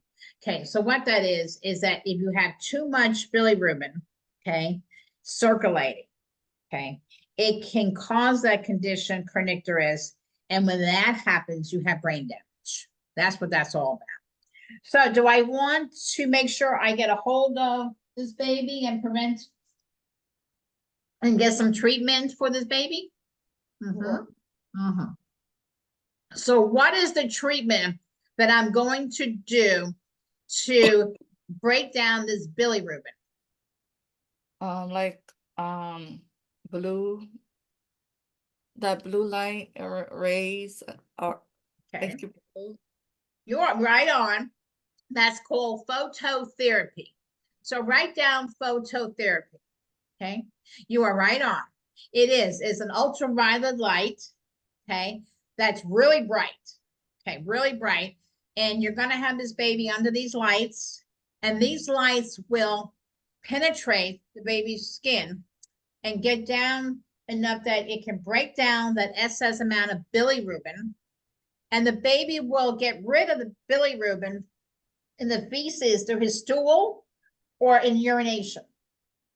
So so I think I got a picture here. Let me just put my cup down and then see here. Here's my picture. Now here, let me make this a little bigger for you. So yeah, it looks like a blue light, right? And so you're right on target. This is called phototherapy. These are ultraviolet lights and they're very bright. When they're very bright, you must cover the baby's eyes. See here, his eyes are covered. It's because just like if you were, say, on the beach in Florida, and you were sitting and if the month was August, where it's really hot down here, and there's bright sun, okay, and you're out there without any sunglasses, can you look at that sun? Nope. No, you burn your eyes. So same thing with a baby, is that he's under these lights because you got to break down that bilirubin, and you have to cover his eyes, otherwise you'll hurt his eyes. Okay, and that's not the goal of our therapy. We're doing this phototherapy is to break down the excess amount of bilirubin. Okay, and that it really works. It takes time, and we monitor the baby, monitor her labs, and we monitor his intake and output. And so we want to make sure. So he's naked really, but he has like a little diaper here so that you can change him, because you got to move the baby around to prevent skin breakdown, and you got to feed him because we want to give him plenty of fluids, right? Because plenty of fluids then helps flush. You're flushing that bilirubin out. Okay, so that's our goal of our therapy. All right. Do they do this for every baby or just specifically the baby who are, susceptible of jaundice? Yeah, these are done. It's not done for every baby. Now, say this is a premature baby, so they have they really have immature livers. Okay, so they're more prone to have this kind of phototherapy. Now, with a term baby, their liver is a little more mature than say a preemie baby. So they're able to, if you feed them like every 2 hours and you have them out in the sunlight, like we always tell mom, take the baby for a walk, say at 12 o'clock in the afternoon, and get the sun on them. And that helps break that down. See, my little guy. So I love this netting. I don't know if you use this in the hospital. This is good. This we use in wound care also, but this netting helps to keep this little patch in place. Now this little guy here, he's not gonna be very happy, obviously, because why? He's got his eyes covered, right? And so they move their hands. You don't have them restrained or anything, but he's got to have the treatment. Okay, so what's my goal of phototherapy, which we break down the bilirubin. Okay. All right, so let's look at some special needs and nursing goals for my premature newborn. Just to think, these little guys are born early. So instead of being in mom's tummy and being everything, provided for him, he's now finding himself outside of mom's womb. So he has to be what we call an artificial womb, and that means an incubator. So he goes from a natural incubator to an artificial incubator. So kind of think about that with our preemies. So we want to help them to breathe. So we're going to improve the respiration, make sure mom gets the 2 doses of betamethasone before delivery. Because I'm going to tell you, being an LMD nurse of many, many, many years, I always try to prevent my patient from delivering a premature baby. okay? But sometimes it's just inevitable that it's going to happen. You know, once that woman gets dilated past 2 centimeters and the cervix is really soft, like 100% effacement, it's going to happen. It's just, even though you have magnesium sulfate going to stop the contractions and to and help her, they still sometimes can deliver these babies.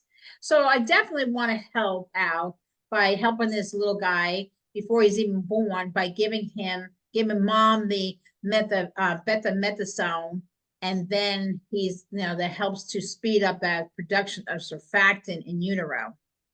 And then when he comes out, I'm definitely going to have my radiant warmer on to make sure that I keep this guy, warm, because I don't want to cold stress a preemie out, because they really would have difficulty heating up because they don't have enough body fat on them. They don't have a lot of subcutaneous fat, and so they don't have a lot of ways to keep themselves warm. I want to conserve their energy. Remember I said, cluster care is the best, because, you want to do all your care at one shot, okay? You don't want to like do a head assessment and then get done and leave and then come back later, because that baby, when you were doing his head assessment, was using a lot of energy in your response in his response to your touch. So that's what happens. So you want to make sure you get everything done at one time so you don't exhaust the baby, because that's one thing you don't want to do, is exhaust these babies, because then they have problems with breathing. You always want to prevent an infection. So mom and dads that come into the NICU will do a 5-minute scrub and make sure that they scrub their hands and underneath their fingernails, because a lot of germs are under the fingernails. Make sure that, they're clean. They have nothing germ-wise on their hands. And then you want to provide proper nutrition and hydration. A lot of NICU babies will have little IVs. And so you want to do a very strict intake and output. And proper nutrition, NICU babies will have gavage feedings, because remember that reflex I talked about, sucking? They might not have the ability to suck. So you have to gavage feed them, which is just a tube that goes down their nose into their stomachs. And basically you're going to feed them. Now with gavage feeding, since I'm here, I'll tell you, you always want to aspirate for a gastric substance before you give the next feeding. So like, for instance, we fed this baby say at 9 a.m. Okay. So now he's due for another feeding. All right. So before I'm going to give the next feeding, I'm going to take a syringe and I'm going to attach it to the end of his tube.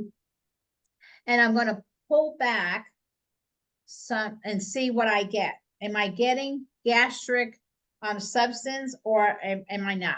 And if I'm not, then that means he digested properly what was in his stomach, and now I can give him more food. Okay. If I had the opposite, where I got back gastric residual, that means he did not digest, and I'm not going to give him more food. You got it? So that's what gavage feeding is all about, is we want to give him proper nutrition, but we have to make sure as a nurse that we take our precaution with that. Now, I'm going to give good skin care, and even babies and incubators, they have to have what? We got to rotate them. Just like you do your geriatric patient and your med-surg patients, what, they get moved every 2 hours, right? Because you don't want to break down your skin, because once you break down the skin, then you got an open door to an infection. Bacteria can get in there, and then you got an infection underneath the skin. You don't want to do that. So we want to prevent those kind of things. Now, observe the infant carefully, and of course, record everything. So you're going to do proper documentation, eyes and nose, intake and output. Okay, and then support and encourage the patient, the parents, because it's a big thing for these parents to have to take in the NICU, okay? And you see a lot of the babies, you have to watch, good care. You know, it's an iffy situation. You don't know from one day to the next if your baby's gonna be okay or not. And so it's a lot to take in. All righty, so we talked about nutrition. I talked about gavage feedings, and there they are. Okay, and I told you what to do. Now, gavage feedings, we can use breast milk. So mom can pump her breasts and give that to the nurse, and she can use that in the gavage feedings, which is the best. Okay, and the reason why you want to make sure that we do the feedings correctly, get everything in there, because we want to reduce the risk of hypoglycemic. We don't want low blood sugar in these babies. We want to have enough fluids so that we don't get hyperbilirubinemia, because we want plenty of fluids so it flushes that bilirubin down, and we want to prevent, right, dehydration. Yeah, but when we see a sunken fontanelle, then we know our baby is not good. He's dehydrated. Alrighty, so here's a brain teaser. So which nursing action is most appropriate prior to starting a gavage feeding on a preterm infant? I know you know it. Aspirate. Aspirate gastric contents. Absolutely. Good answer. Okay. Now here, since this chapter had preterm and postterm, now we're going into our postterm babies. These are our overcooked babies, okay? So you can get asphyxia. How about meconium aspiration? Absolutely. They're so well cooked. They got mature enough, but they're not outside. They're still inside. They can have their first bowel movement inside. When they're born, we have to be very careful with these babies that had meconium, because we don't want them to aspirate. And that means breathe in this junk. Okay, that's the only way I can put it. So okay, so he has meconium. You notice as a nurse, she has meconium stained fluid. Okay, all right. Baby pops out. Baby's head is out. Okay, and so the obstetrician or nurse midwife will be obstetrician. He's going to ask you for suctioning. So wall suctioning is used, okay? And they suction out as much as they can in the oral area, mouth. Okay. All right. Now the next contraction, the rest of the body comes out. So we take the baby, and the obstetrician actually walks the baby over to the radium warmer, puts it on the radium warmer that's been on because it's warm. And the RT, which is your respiratory therapist, and your NICU nurse, they be there ready to go ahead and do more suctioning. We still haven't stimulated this baby to take his first breath or to cry or anything. We want a very quiet baby so that RT can intubate the baby and put that tube down, and then they're going to do deep suctioning, and they'll go all the way down in order to get all that meconium out. Because when he takes his first breath, he could aspirate, and we don't want that meconium in there for him to aspirate into his lungs, because that would really damage those lungs. Then he'd be a very sick baby. So we do all this with meconium stain because we don't want this baby to be very sick. We want to prevent or minimize the effects of the meconium itself, and we want to prevent meconium aspiration. Okay, so it's a big problem, guys, with these post-term babies. They have poor nutritional status. They can increase red blood cell production. So they're more prone to what? Maybe to hyperbilirubinemia. They have a difficult delivery. Yeah, these babies are what we call macrosomic babies. They're big babies, okay, because they've been in there so long.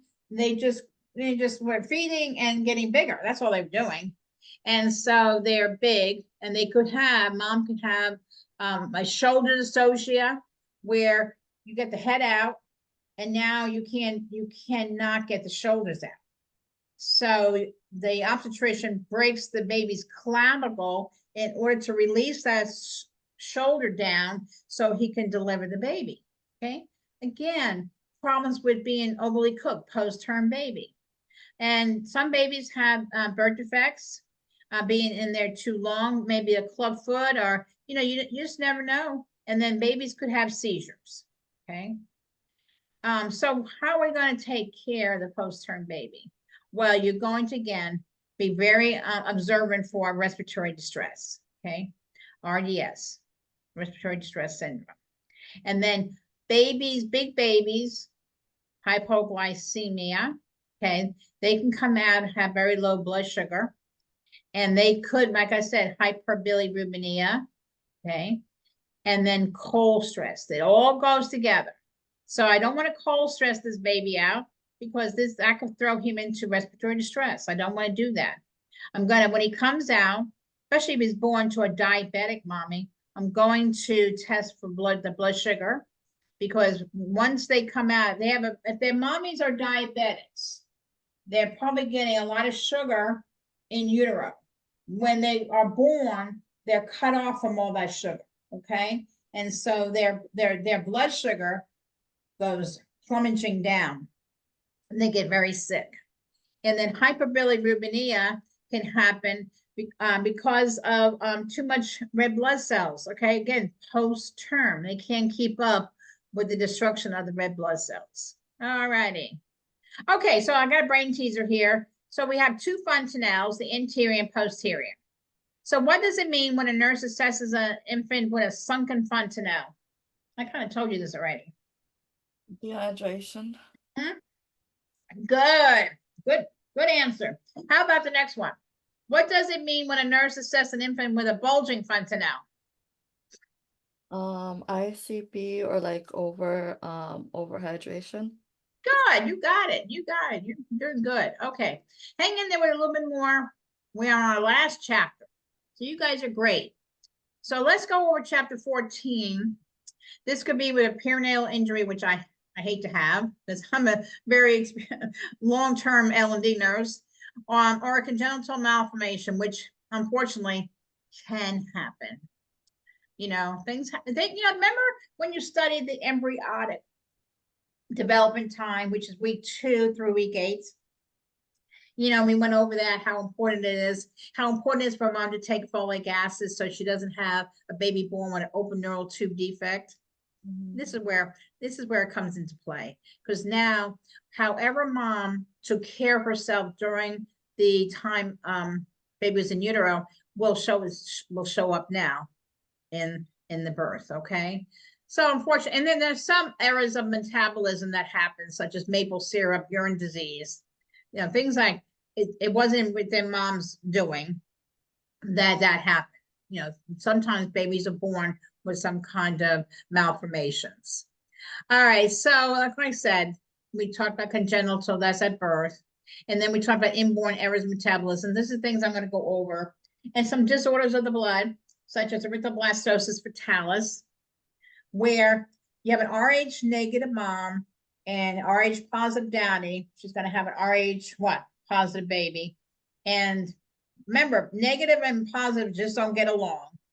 And so if mom doesn't do what she's supposed to do during her pregnancy and have ROGAM, then you could have some mixing of the blood and end up the baby being very anemic. And then we got some chromosomal anomalies, such as Down syndrome, born to parents that are maybe elderly.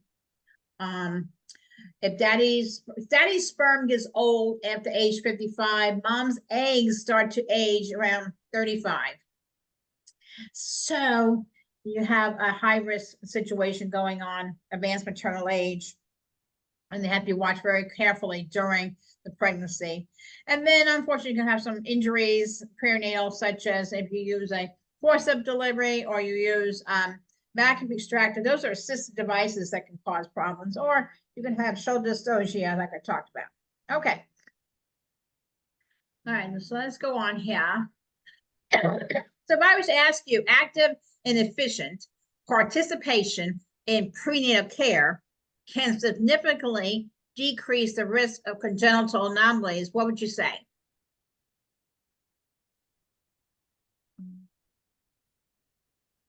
True. We want them to participate. in prenatal care because it can significantly decrease the risk of congenital anomalies. It can. That's why prenatal care is so important. That's why it's part of the Healthy People 2030 plan. Okay, so we talked about the nervous system already, the neural tube defect. Okay, what happens is that the neural tube does not close properly and is either at the cranial or the caudal end of the spinal cord. So it's either at the top, which would be like the brain, which that can cause hydrocephalus, or the caudal end of the spinal cord, which would be the anomaly spina bifida. So here is my little guy with hydrocephalus. He's got, it looks like he had some surgery here, probably had a shunt put in. And so here he's got an excess amount, a great amount of cerebral spinal fluid, okay? And that makes a very rapid growing head, okay? And this is how we pick it up. The head is huge, okay? And just think, this poor guy, I mean, you got to feed him and everything, and his head weighs a ton. It's got a lot of fluid. What happens? The ventricles that are not functioning correctly. So you get an excess amount of cerebral spinal fluid. So the classic sign is increase in the size of head, like I showed you. And you know, those cranial sutures, you know, remember your suture lines that go here, they separate. And they do that because don't forget this head is growing and so it has to let it grow, it has to let it have room. The scalp is very shiny, like you saw, very shiny, and the veins are dilated. So the poor guy, okay, he really needs help, okay? And what we're going to do for him is we're going to put in a shunt. And the shunt will go from the ventricle of the brain and down into the peritoneal cavity. And I know I have a picture of that here. There it is. Okay, so here's your tube. Here's a shunt. And they put it in the ventricle of the brain, okay? And what happens, this will, because his body does not reabsorb the fluid, this will now drain the fluid, okay? And here's your pump. And then it goes down into the peritoneal cavity. And that's where it'll drain into. Now, these babies have to have surgery quite often because they're going to grow, okay? And as they grow, then the tube has to be, this shunt has to be replaced with the larger, longer tube, okay? Now the pump, the physician writes the orders how often this pump is actually pumped. And so we had to teach the parents how to do this. This causes a lot of anxiety to our parents. I would say so. Anyway, this is what it looks like. Okay, so if I was to ask you a question, which assessment finding will the nurse expect for an infant diagnosed with hydrocephalus? Which one would you say it is?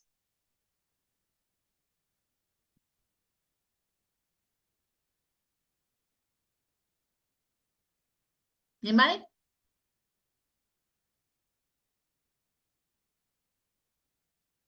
Hello, are you, anybody Oh, with me? two. Okay, Two. thanks. I was like, I feel lonely here. Okay. Okay, so yes, it's two. A large and rapidly growing head. So when you're studying, you would have to know the other ones in order that you would know this one, right? Okay, so let me tell you, yes, you are right with hydrocephalus. It's a large and rapidly growing head. And that's why, you know, your nursing care would be, you know, to protect the head. And what else? Support the head. You got to support this head at all times, especially when you're feeding the baby, because, you know, don't forget, he's got a heavy head, like a bowling ball. And so, you know, that's pretty heavy for that little guy to handle. Okay, so you have to support the head. Now that's a good test question. Okay, now if this protruding tongue with a short neck, short thick neck, that's your Down syndrome baby. Okay, an inward turning of the ankle and foot, inward turning of the ankle foot, that's your clubfoot baby. And then a hairy patch in the lumbar sacral area, that's your spina bifida baby. That is a hairy patch. It's like we call it a tuft of hair. That's in your spina bifida occulta baby. Okay, So again, going back to our increased intracranial pressure, remember I asked you, bulging fontanelles in the infant. A lot of these infants are poor feeders. And you'll see that from one to the other. They don't want to eat. Okay, they are poor. And sometimes they're vomiting. Now, a lot of times they're lethargic also. Okay. And you'll hear this high-pitched cry. This does happen. We went over that. So here's your spina bifida, and you have the occulta, where you don't see any meninges outside, but you have this tub of hair, and that's where the defect is. But see, the spinal cord is still intact, and everything's still intact, but right here, just didn't close properly. Then this child can be repaired.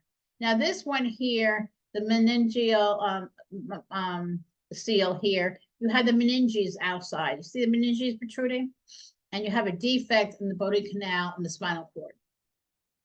Now, this one and this one, you have like a sac or a cyst, they may call it, outside the body.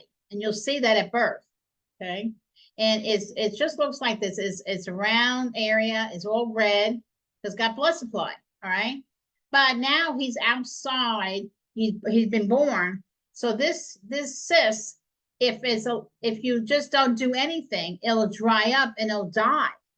So anytime you have an organ that's outside of the body, you have to cover it with a sterile towel with sterile saline. Okay, you don't want this thing to dry out. You want to keep it alive so that they can do surgery on it. Okay, so that's what happens. And this one here, this is your big old mama one. This is a meningeal myelocele, where here, as you can see, you have the spinal cord is actually protruding. You have the meninges protruding, and you have a defect in the bony canal. These two are very serious. And what happens, the children don't have any control over their bowel or bladder. Okay. And by just taking folic acid, as you probably heard all of us preaching about it, it just basically helps so much to decrease the incidence of these kind of open neural tube defects. So when you're taking care of a child with spina bifida, okay, again, you want to prevent infection or injury to the sac. You got correct positioning to prevent pressure on the sac. Okay, that means you're not going to lay him on his back or anything, because you would put too much pressure on the sac. See, so this is really important. You want a correct position to prevent pressure on the sac. So would it be the side or? Okay. Yep, on the side. No stomach, right? No, keep off the stomach, because I'm so afraid of that patent airway. So you want to have on the side, and then you want to make sure that you put like maybe a little roll underneath the sac. You want to prevent the pressure on that sac. Prevent development of contractures and good skin care. Now, I've taken care of children with spina bifida when they already had the surgery, and they really have a hard time. The parents have a hard time. They're not good eaters, but you want to ensure adequate nutrition, good skin care, and observing education of parents. And then, they have a lot of problems themselves, because they were in shock over it. Now, you want to always have continual medical supervision. A lot of times you have home care, and then you may have what we call habilitation. You can think of rehabilitation, but this is habilitation, where the child goes. It's a special institution where the child goes, and it's really positive, and they teach the parents and the child himself how to live with the deficiencies. Okay, because what happens, the focus is not on the deficiency. We're taking what he's got, like his upper strength, upper body, and we're looking at that. We're saying rehab the upper part of the body, so that the child can get from the bed, say, to the wheelchair, and that's what you do.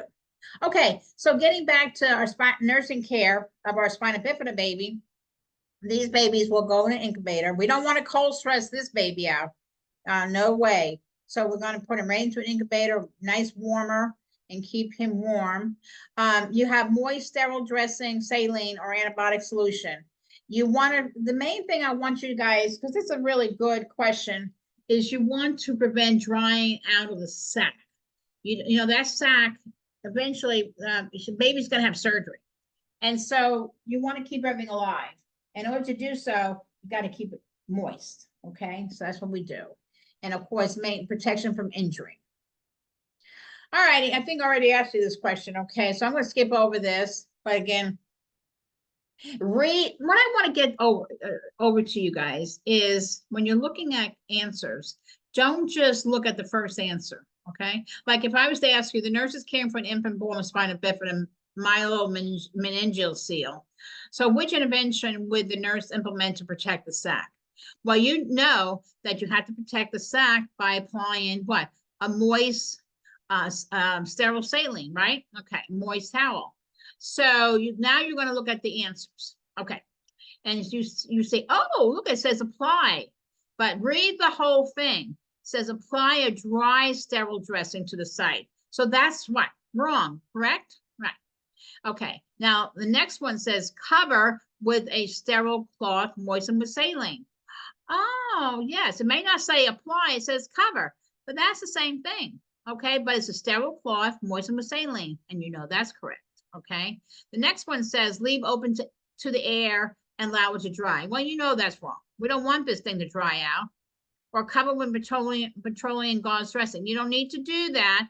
You need to keep it moist with sterile saline. So it doesn't say sterile, but it says saline. And you know this says sterile cloth. Do you see what I mean?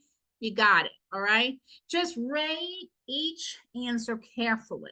Just don't jump to the first answer. Okay, let's keep moving on because I know you're probably getting tired. Let's go to cleft lip. Okay, so we know that's an opening in the upper part of the lip, okay? And what happens, it didn't close during the embryonic development. That week 2 to week 8, it didn't close.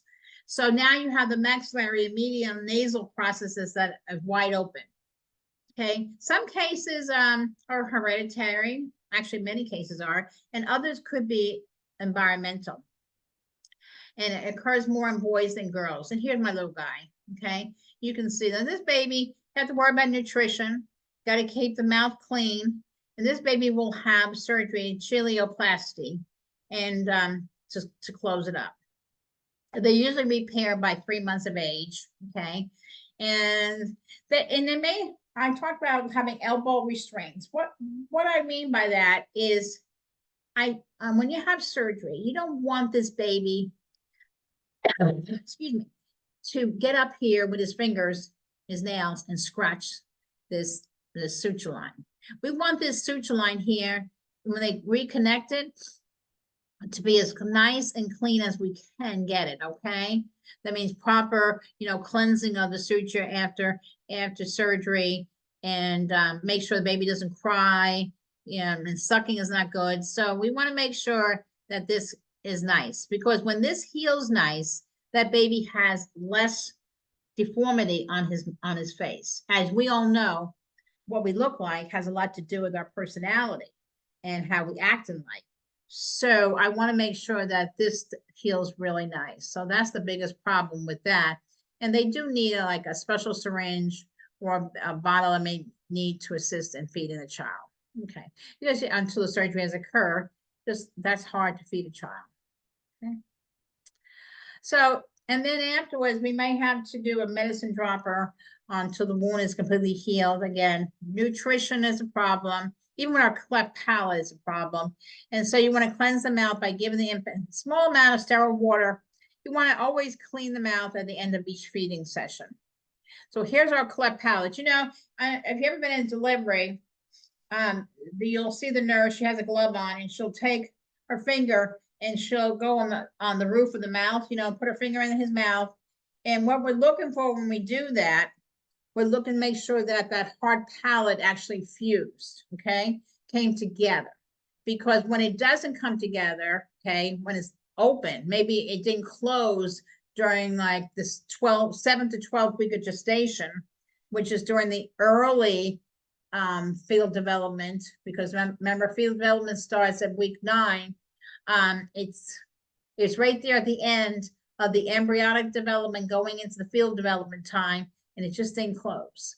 Okay, so this one, that passageway between the nasal pharynx and the nose hasn't closed. So it's inside, up in the mouth, and didn't close. And what happens, you have a high risk of infections of the respiratory tract and middle ears.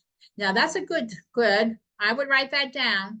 The cleft palate increases the risk of infection of respiratory tract and the middle ear. Okay, that's what we see a lot of. Okay, and it makes sense because that's all open, and you can get a lot of infection, a lot of germs can travel there. So what's our post-operative treatment? Okay, well, a diet will be progressively advanced as they can. The main thing is that there's no food given through a straw.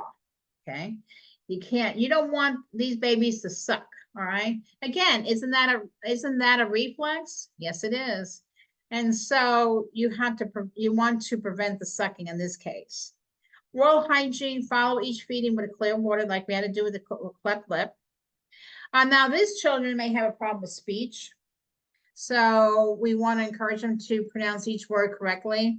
And diversion is always good. We want to prevent crying. Okay, now that's hard. So this poor kid can't suck and can't cry. So we want to make sure that we just keep his playtime, quiet time. And then of course I have here complication, ear infection, and tooth decay. Remember, the cleft palate is wide open, so those teeth buds didn't probably form correctly. So the teeth are not probably strong, and they come in crooked. So he's going to have to probably have an orthodontist on his multidisciplinary team. All right. All right, so let's skip over. So that way, when we talk about, again, the cleft palate, just remember respiratory problems, infections, and middle ear infections. All righty. Let's go into another problem we have. It's called developmental hip dysplasia.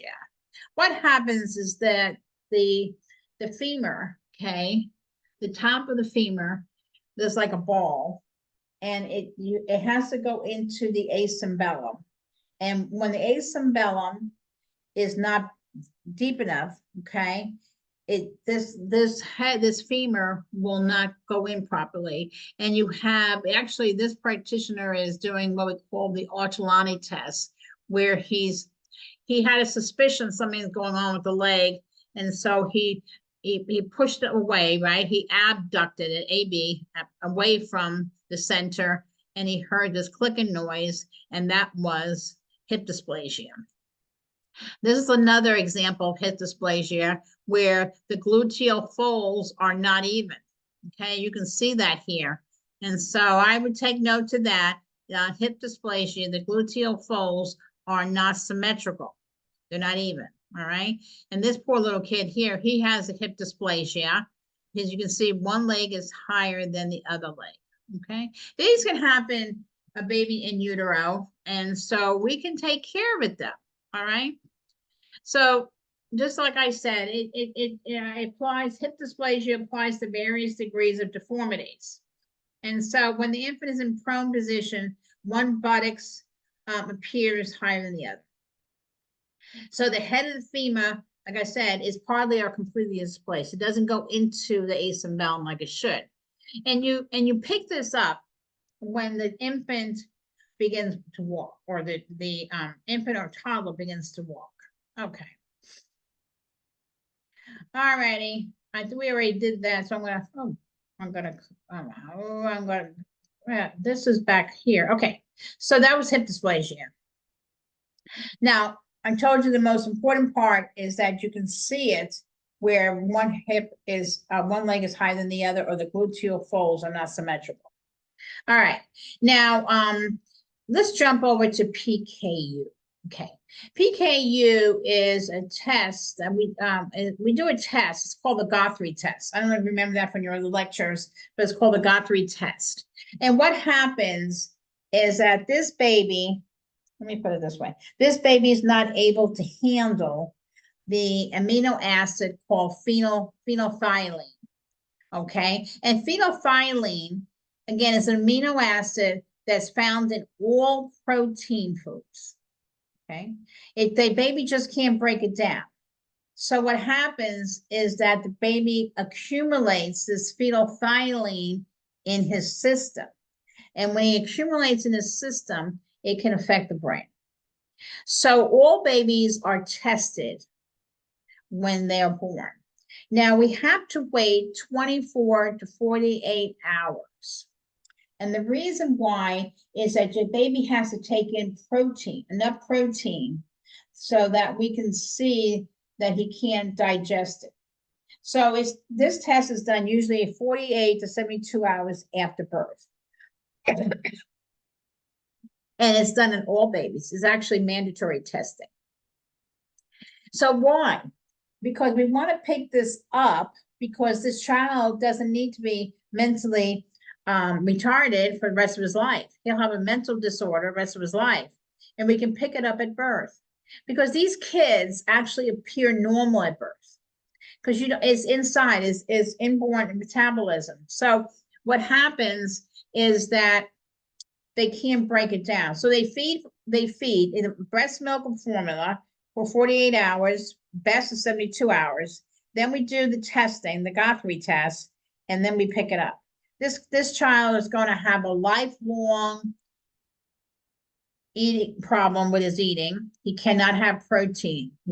All protein has to come out of his diet because he can't handle it. So again, if we don't pick it up, it can cause brain damage.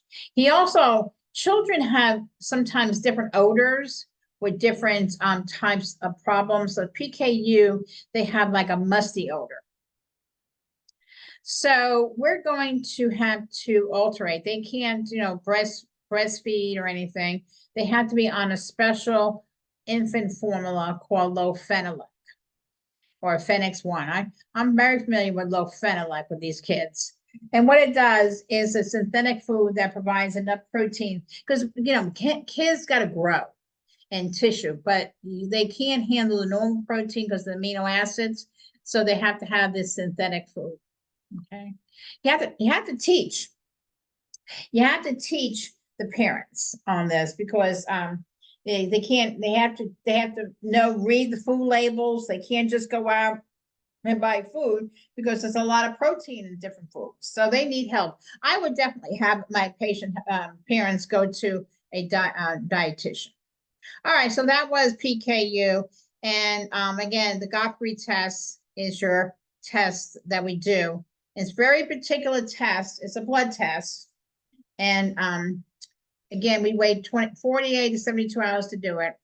And it's mandatory in all states to do it. Okay. All right. Now let's go on to maple syrup urine disease. Okay, so these babies, again, they look healthy at birth, just like your PKU baby, but the problems will soon develop. They don't eat right. They have that, that Moro reflex, the startle reflex. They don't have that. They have hypotonia. That means they have very low tone to their muscles. They have irregular respirations and they have convulsions. So on this, you'll see like the urine, the sweat on the cerebrum, which is your earwax. They has a characteristic maple syrup, which is sweet, odor to them. And of course, that's caused by the ketoacidosis, which also causes that fruity odor of the breath. This kind of reminds me of diabetes. Doesn't it remind you of diabetes?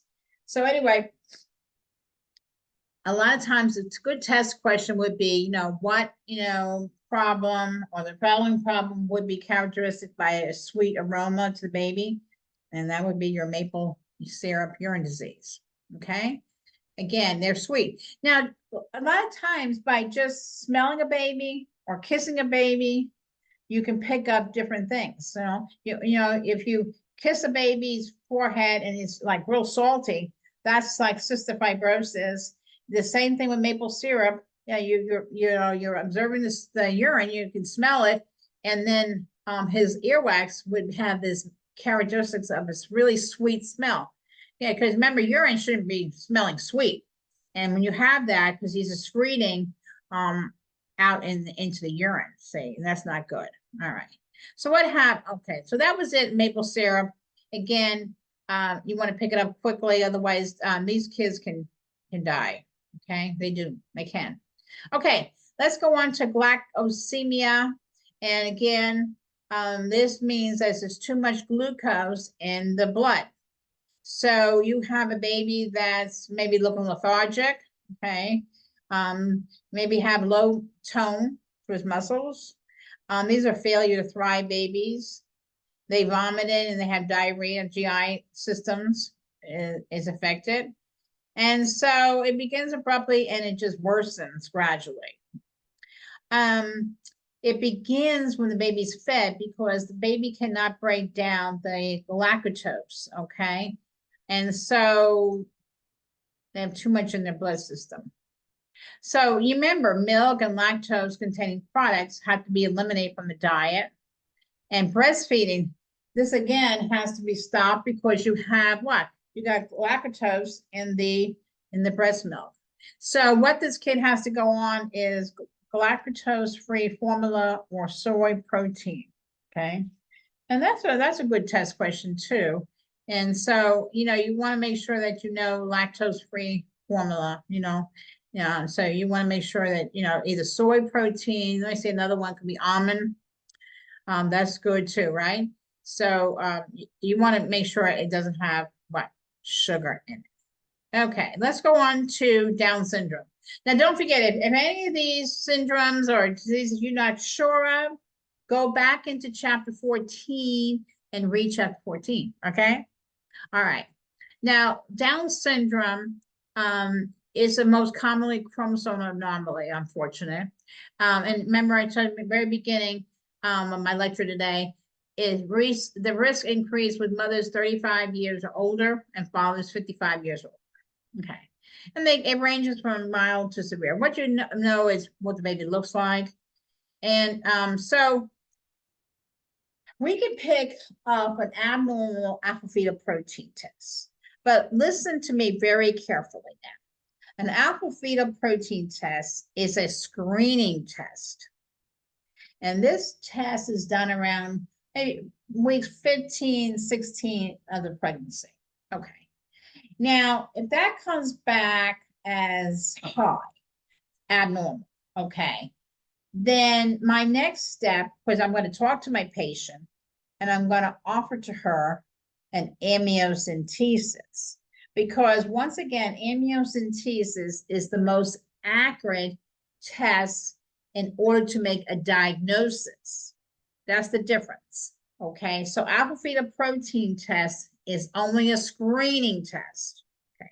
The amniocentesis is your diagnostic test, and that will let the parents know their chances of having a baby born with Down syndrome. Because what happens, we look at the chromosomes, and the chromosome should be a nice little X, looking like an X, okay? There's two that come together and they kind of form like an X.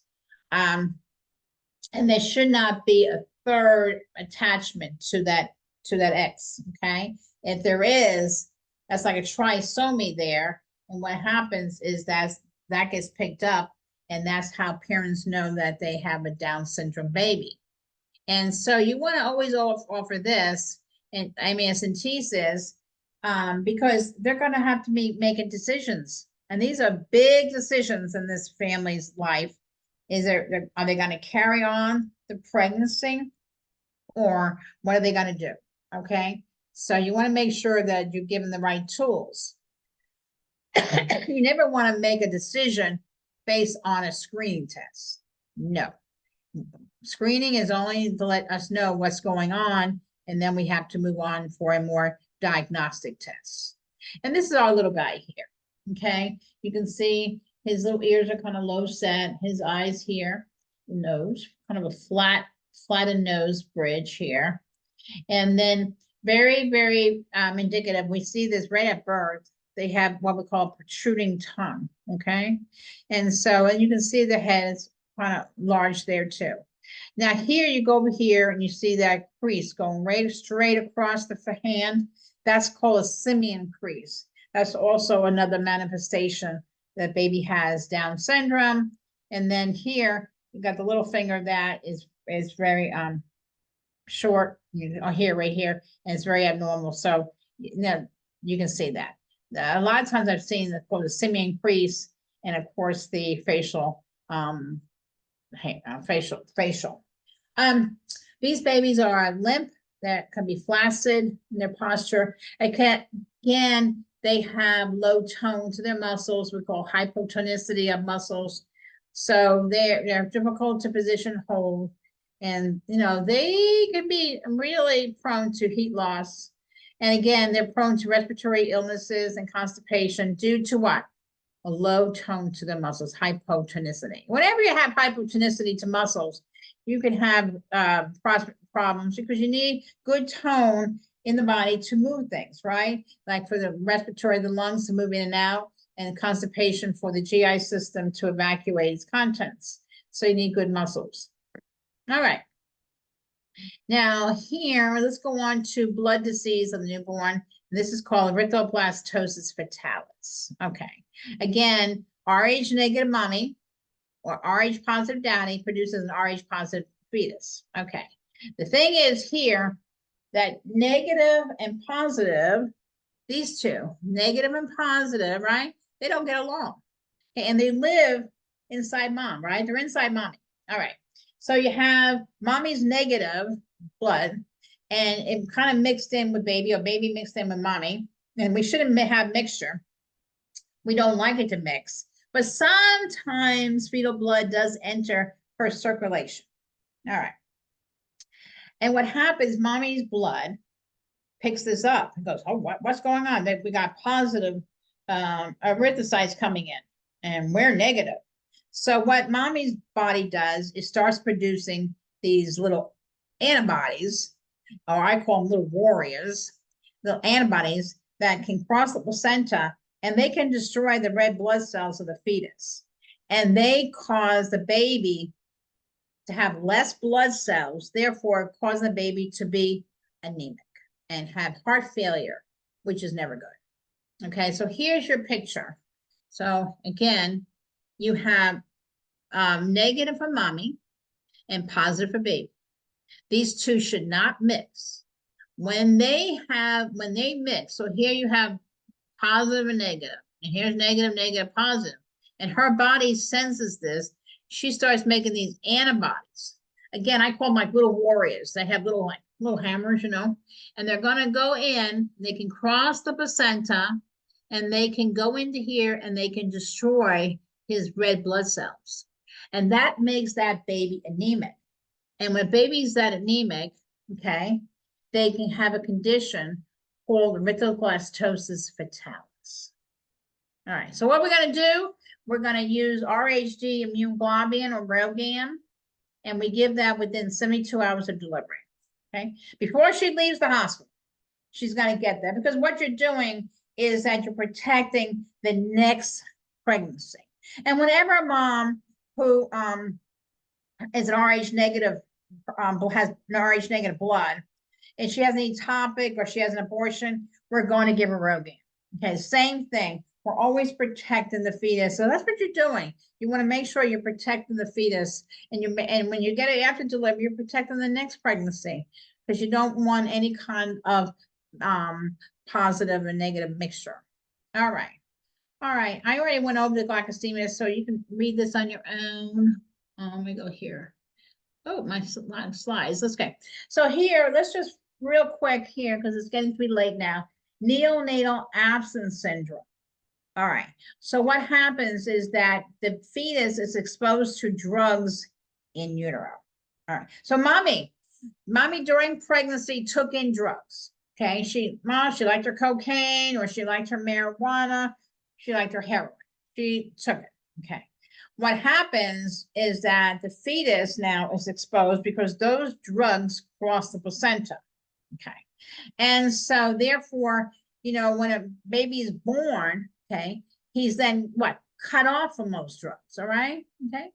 And so when he's born, he's going to go through withdrawals. And it's just like an adult going through withdrawals, coming off a drug, they go through some really bad time where they have tremors, they have hyper irritability, they can't be consoled. And so it's really sad to see at birth, okay? And these infants can have long-term development and neurological defects because they were fed these drugs, all right? So what you see body tremors, like I told you, hyper irritability. They can't sleep, so they're awake a lot. They may have diarrhea. These babies are poor feeders because their bodies are looking for the drug. They're not, so they're not a good feeder. Meanwhile, you want to make sure they get nutrition, but again, they don't want it. And this I've seen before on sneezing and yawning. I've seen this like on a HESI test too. They have sneezing and yawning. So these guys cannot be consoled, all right? You want to wrap them up real tight, and we use the term swaddling, okay?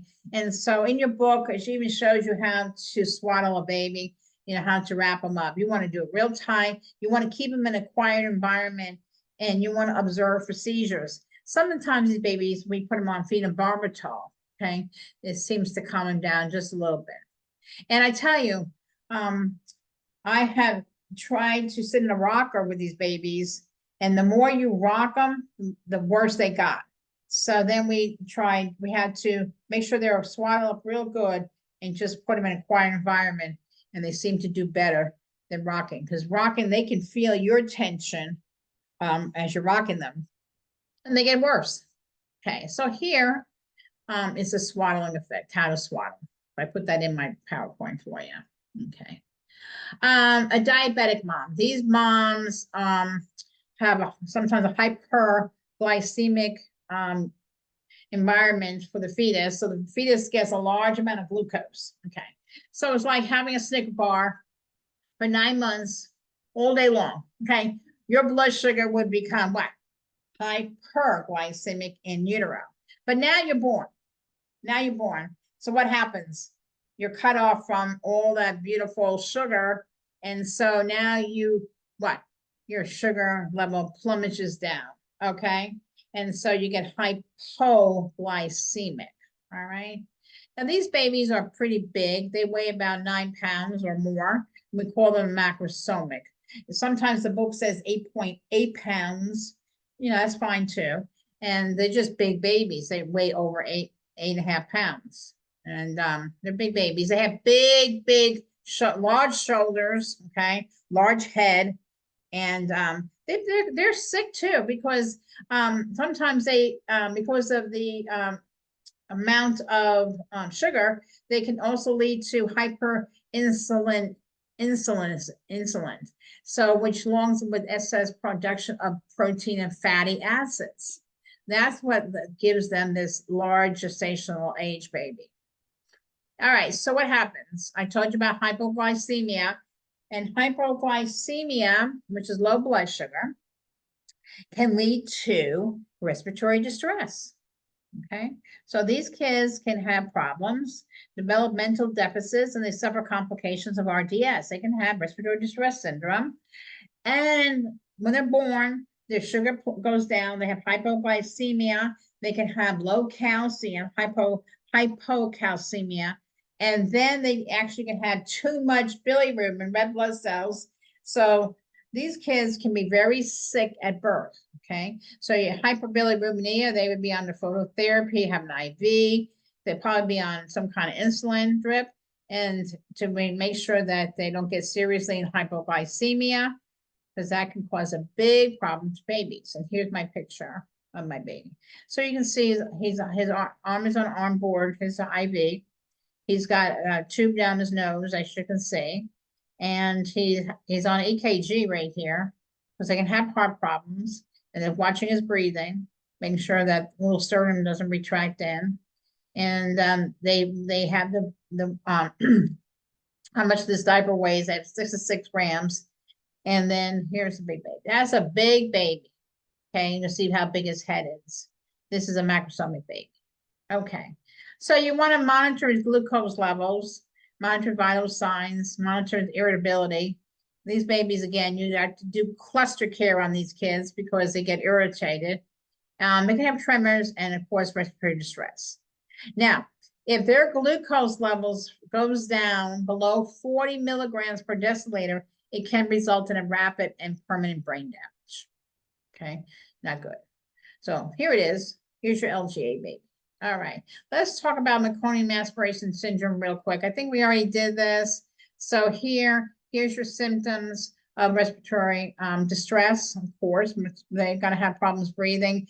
And you don't want them to aspirate, but if this happens, they do aspirate on meconium. They're very sick babies. They'll have nasal flaring, retractions, cyanosis, grunting, rales and rhonchi, and sometimes tachypnea may persist for several weeks. What are you going to do?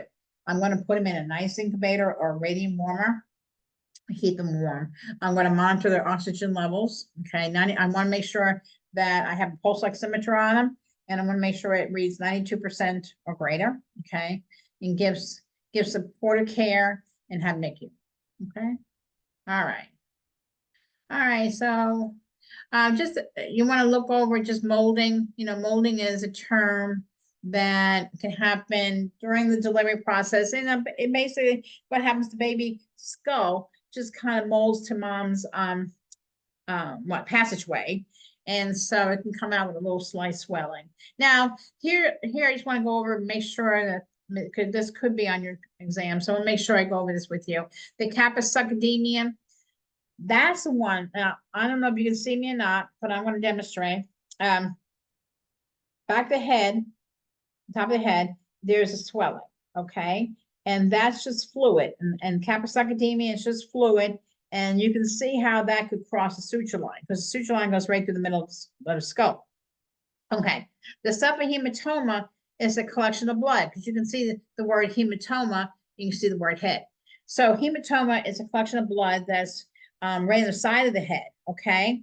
Now, just think, I put this in red. It does not cross the suture line. Does not cross the suture line, okay?